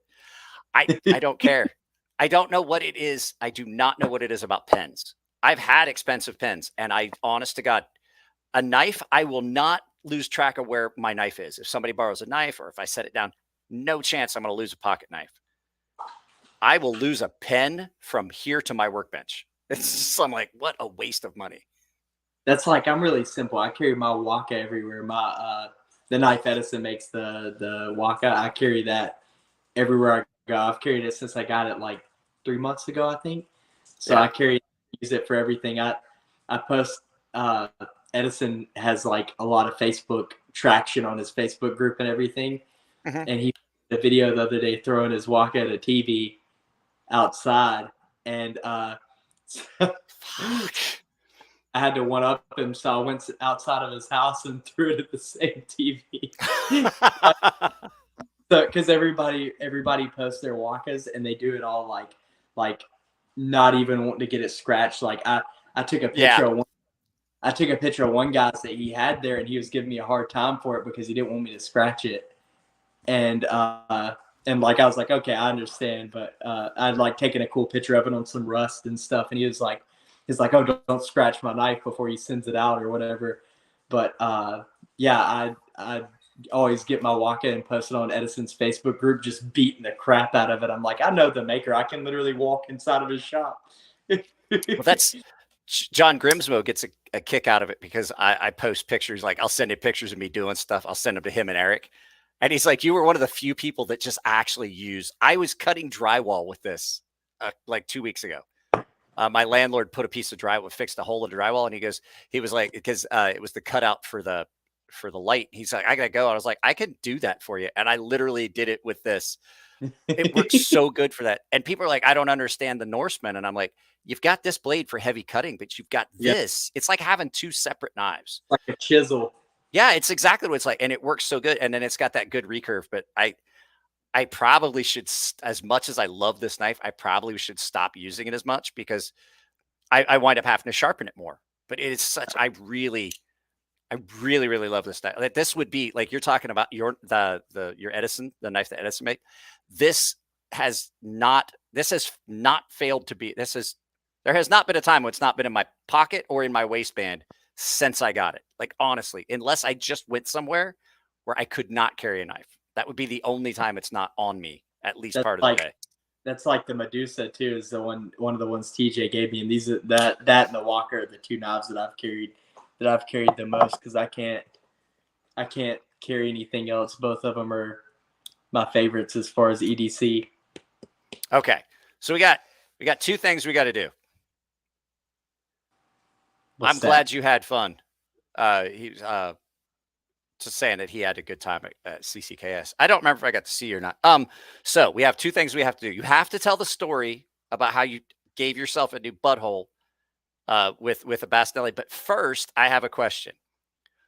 I like to ask this because this is a knife YouTube channel, and everybody knows that I don't ever watch knife YouTube. I really don't. Like, there's a couple channels that I do watch. I just make sure that I help them out. Like, I'll watch it for just so they get a view for the ad revenue. Right. What is your favorite non-YouTube or non-knife content YouTube channel? Favorite non-knife content YouTube channel? Huh.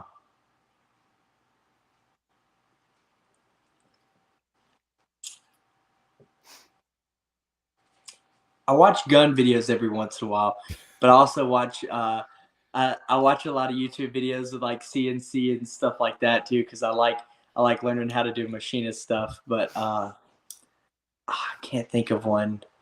So, oh no, I got one. So I listen to a bodybuilding podcast all the time. So there's this podcast with a guy named Fuad Abiyad, and he owns a company called Hostile. And it's a body podcast. Literally 99% of the time, though, they talk about nothing but just like BS the whole time. And it's kind of like my podcast. Yeah, it almost has nothing to do with bodybuilding. Like, all of it has to do with just regular, like, most of it's like guy stuff. Like, anybody can listen to the podcast and have no idea about what bodybuilding is and still have a good time about it the whole time. And a few of my friends are on there, so I always like watching them. So I would say that my favorite YouTube channel of all time, Nico can verify this, is a channel called Jelly's Marble Runs. That just sounds. So he has these things that he does where he duplicates events that you would see in the Olympics, and he has one that's called Marbula One, which is, it's just like it says, like he duplicates Formula One racing. He has a dude that does the most outstanding commentary. He's actually had F1 commentators from actual F1 events come on and do commentary, but he does it with teams of marbles that are all set up by their type, like orange, like all orange. It's amazing. And if you guys haven't seen it, go over and subscribe. And if you can, like, when you subscribe or in something, say, hey, it came from my channel, because I mentioned him in a video. I had run one of his videos as a background and recommended people go. And he went in and commented back and forth. He was like, that's a pretty good background. I was like, that's my favorite YouTube channel. That's the only time I've ever been like, oh, I'm kind of starstruck. The dude responded back to me. I had used a video of his playing in the background and recommended his channel. And he responded. Awesome channel. It is so much fun. Yeah. We used to watch it on the computer at Elliot's shop, like hanging out. We'd be drinking beers late at night and we'd be watching the Marble Olympics. He does a Marble Olympics. He does Marbula One. He has all kinds of events that he sets up. And it's like at some point you'll catch yourself, you're rooting for a specific marble in this race. And you're like, fucking, how old am I? What am I, 6? You're so into it. There's another guy that I listen to that I watch that I can't stop watching his videos. It's Z Frank 1. You know who I'm talking about? I know exactly what you're talking about. Did you see the ostrich mating dance one? Oh my God, those are so funny. I can't not watch his videos. Like, have you seen the koala? Yeah. Okay. Hi, Mike. I was wondering if you could help me out. Well, I hope it's not money wise because I don't have any. Let's help Jeremiah out. What does Let's he help need? Jeremiah out. What's Jeremiah's question? Okay, well, we're waiting on Jeremiah to post up his comment. How, explain to everyone how you wound up trying to give yourself a new butthole with a Bastinelli knife. Okay, so it was in Vegas, and I was working at Microtech at the time, and two of the people that worked at Microtech, Mike and Jess, they asked me to go over and show them where the table was at, where Bastion's table was at. So I took him over, and we were hanging out, and there's a knife that he makes called the Mccoy folder that has just a wave. That's the only deployment mechanism. So Jess was like, "Oh, how do you open that knife?" That's the only knife I've seen hurt multiple people at one knife show, by the way. Oh my God. So I was like, "Oh yeah." She was like, "How do you open that knife?" And instead of pulling it out of my jean pocket, I decided to drag it across my leg. So once I drug it across my pants leg, the entire knife went in and just drug straight across my leg. And the blade's about 2 inches long, so it was a 2-inch deep wound. And I looked at Jess and I said, "I just cut my leg open." And she's like, "No, you didn't." And my jeans were literally like paper, like just so clean cut. And all of a sudden, blood just started draining. It was out of my hamstring.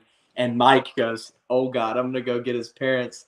And she goes and sits me down, like helps me prop my leg up on a chair. And I was sitting there with my leg propped up. People were coming up and taking selfies with me because thankfully I didn't cut anything serious or anything. So I was sitting there with my leg cut open, propped up, and it was bleeding out a little bit. And there was a bunch of people from the show. There's like 8 people that came up to me and took selfies with me, like, "Hey bro, can I take a picture with you?" But so Mike went over to my parents and he was like, "Don't freak out. There's been an accident. Jake just cut his leg open really bad." And they were like, "Is it that bad?" He was like, "Yeah, it's really bad." So I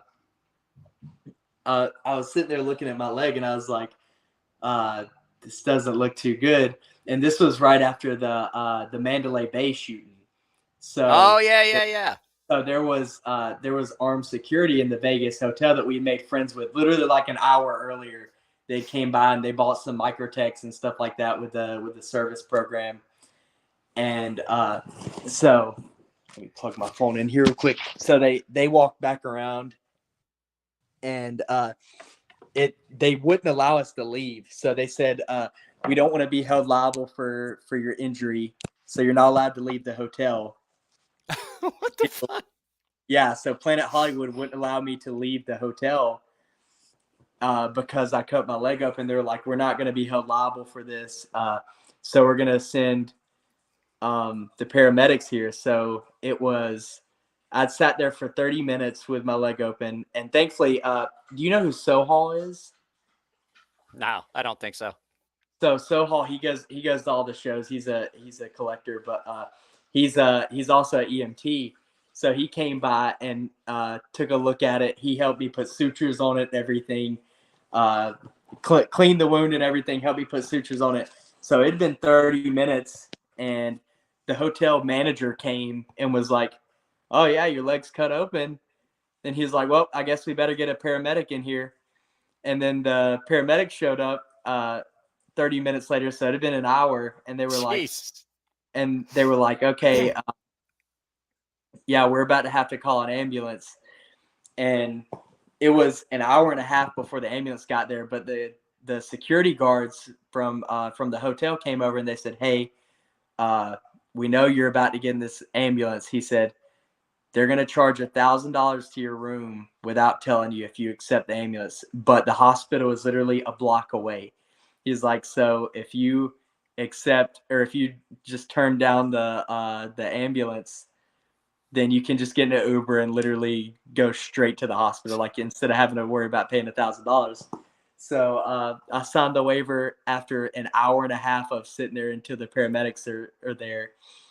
and we get in this. I forgot who it was. It's somebody that works at the show. Literally came around in a rascal. I got in a rascal. Rode it all the way down to the bottom of Planet Hollywood, and then we'd gotten an old man's Uber, and my parents were like, try not to act like your leg's cut open, try to act like you're okay. So I was sitting here like literally holding my leg, trying to walk normal to this guy's Uber, and got to the hospital. They got it all fixed up and everything, and it was all good. I got the knife too because Bastion felt bad for me. He was like, I'm sorry you cut your leg up, and I was like, I'm sorry I bloodied up your knife. Well, you said that. I saw a dude do basically the same thing. Because it's got that wave feature, and he was snapping it off his thumb, and when he snapped it off his thumb, because it's got that curved blade on the back, and just the right stuck it right in his hand, like right here. You were there for that. That was at California Custom. Well, with the wave too, I didn't think about it being a karambit style blade. Yep. So with it being swooped up, it's dangerous opening anywhere else but your jeans. So I was like, oh crap. When that happened, I wasn't even thinking about it. And yeah, it was only like 2 inches wide, but it was 2 inches deep too. When the paramedic came by and called over on his radio and called it a laceration, I was like, yeah, that's not, that doesn't sound like good terminology. I don't like hearing laceration. Yeah. Well, no, I saw that dude stick it in his hand, and like he was like, every knife guy that has ever cut himself real bad knows that look that's on the face of someone that just cut themselves real bad. Slams his hand, and he's like, he saw it, looked at it, was like, I'm good. I don't want. He was like, no, that's exactly what he said. He's like, I'm good. And I was like, the fuck you are. And he takes his hand off of it, like, because he really didn't look at it. Like, he glanced and put his hand over it. Was like, I'm good. And I was like, nope. I saw what happened. Takes his hand off, and it just goes. And I was like, you got to go see a doctor. Oh my God. I remember one time we were at the Microtech table, and my dad, there was a collector showing him a Nemesis, and my dad was trying to figure out how it fired it in the opposite direction through his palm. And my dad's sitting there looking at him, and I'm standing next to my dad, and he just fires it and it goes straight through his palm. My dad looks at him and he's like, that's awesome. And then he just like wipes I gotta go. I think I peed my pants a little. He wipes the blood off of on his shirt, and my dad hands the knife to him. He said, I just cut my hand open with that. And I was like, you okay? And my dad like puts his hand down. He's like, yep, I'm good. And then just walks off, and then like got his hand bandaged up, but he literally fired it through his palm.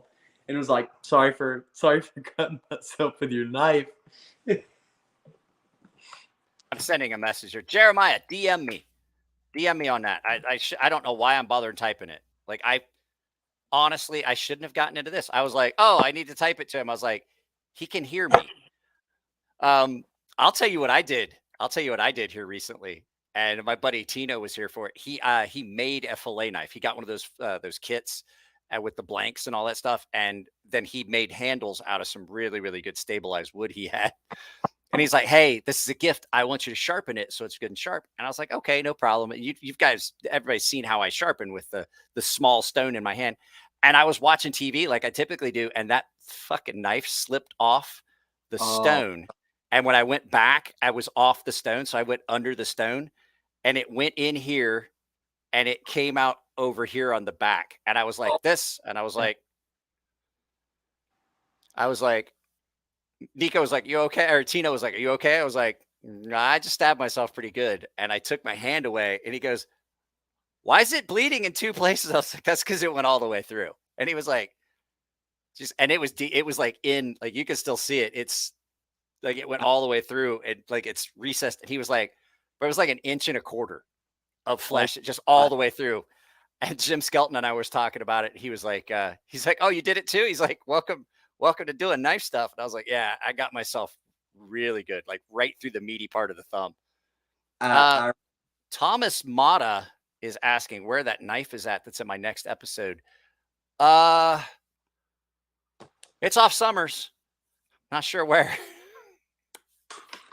I remember, I think one of the worst times I got stabbed, which really, the time that it happened with Bastion, with that knife, and this time were the only two times I've ever got kind of cut pretty bad in into knives, but there was one time we were working late night for Blade Show, I think it was, and I was flipping blades for Sean, and they have jigs for every angle of every knife. So they literally have, so if there's a hellhound, say, that has 3 grinds, right?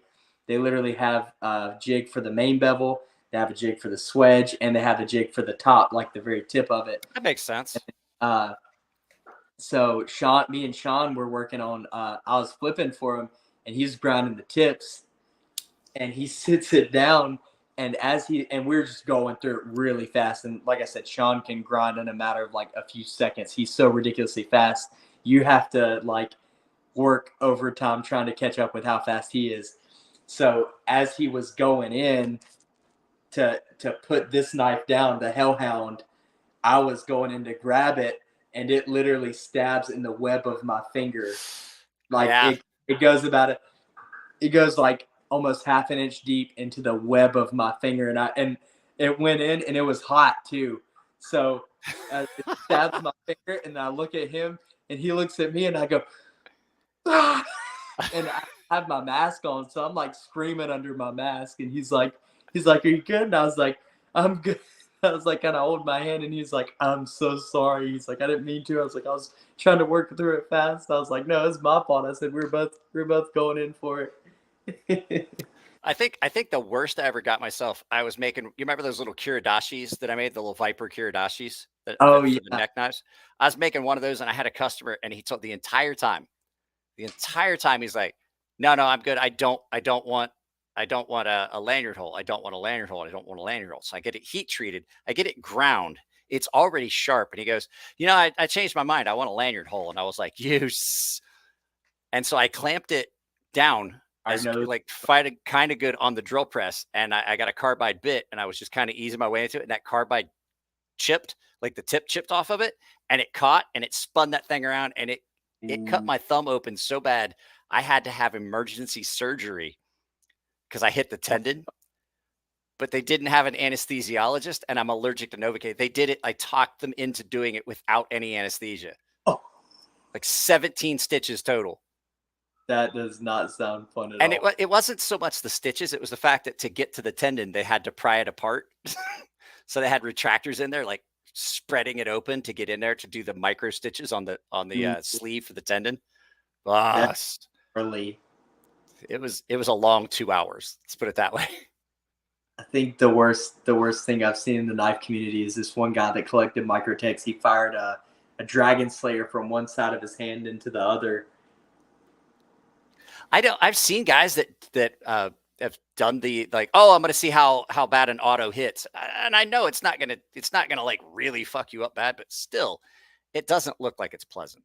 It looks like it hurts. But it's like the Dragon Slayer is almost like the Halo. That's why I was just hearing I say it's like the Halo.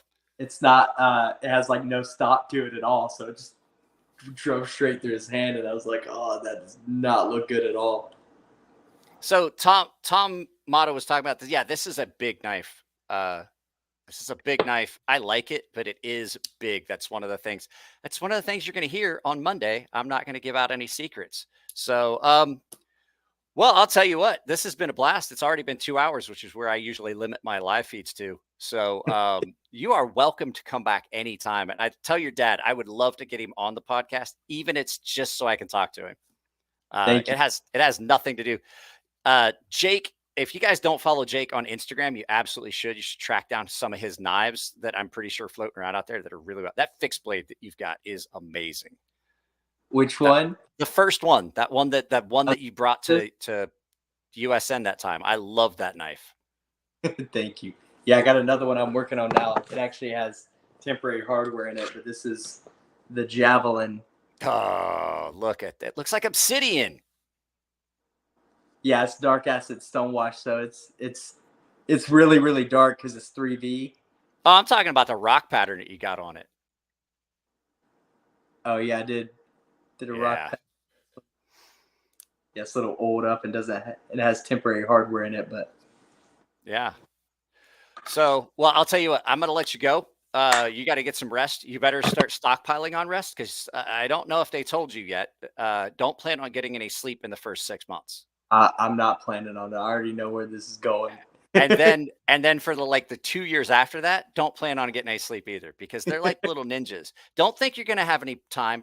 I will tell you one of the biggest things, the best pieces of advice I can give you. If you have something you truly love that you don't want to get destroyed, go break it yourself right now, because 6 months later, when that kid breaks it, it would be better for you to break it now and know you broke it than to be very upset with your child for breaking something you love, because they're going to fucking break it. They will find the most valuable thing you own and fuck it up. They'll find something that you didn't know was breakable and break it. You cannot make anything child-proof. The best you can do is child-resistant. They will fucking break shit, fuck shit up. Stick a fucking kitchen knife inside the loading slot for a PS4, and you'll be like, "Hey, why the fuck did we have kids? Why did you do that? Why did I have a child?" And you're gonna hear your mother probably say something when this kid comes out, I hope he acts just like you, and then you're gonna go, "Why would you do that to anyone?" So, guys, if you're a paying member, there's a good chance that I am going to do movie night, because I have a few things I have to do putter around here before tomorrow. So I appreciate you coming on the show. It's been fun. I haven't got to see you in a couple years. I am really happy for how everything's going for you. And I'm really happy that you're going to get to enjoy the joys of parenthood. Thank you so much, Mike. I appreciate it. Thank you so much for having me on. Yeah, it's been a blast. So, guys, what is this? 2A Dave shows up just as the 2A shows up just as the live feed's going to end. So, like I said, guys, if you're a paying member, I'm going to post up a link in the Gilded server for movie night, and we'll probably watch something. I'm just going to putter around. Jake, don't go anywhere. I'm going to kick us out of here, and then we'll still be able to talk. So, guys, what is this? Oh, this. Polly, my buddy Polly, Purple Heart Barbecue. If you don't follow Purple Heart Barbecue, you should. And then I've got to film with him tomorrow. That's going to be fun. So, guys, I'm kicking you all out. Jake and I are going to talk for a minute. And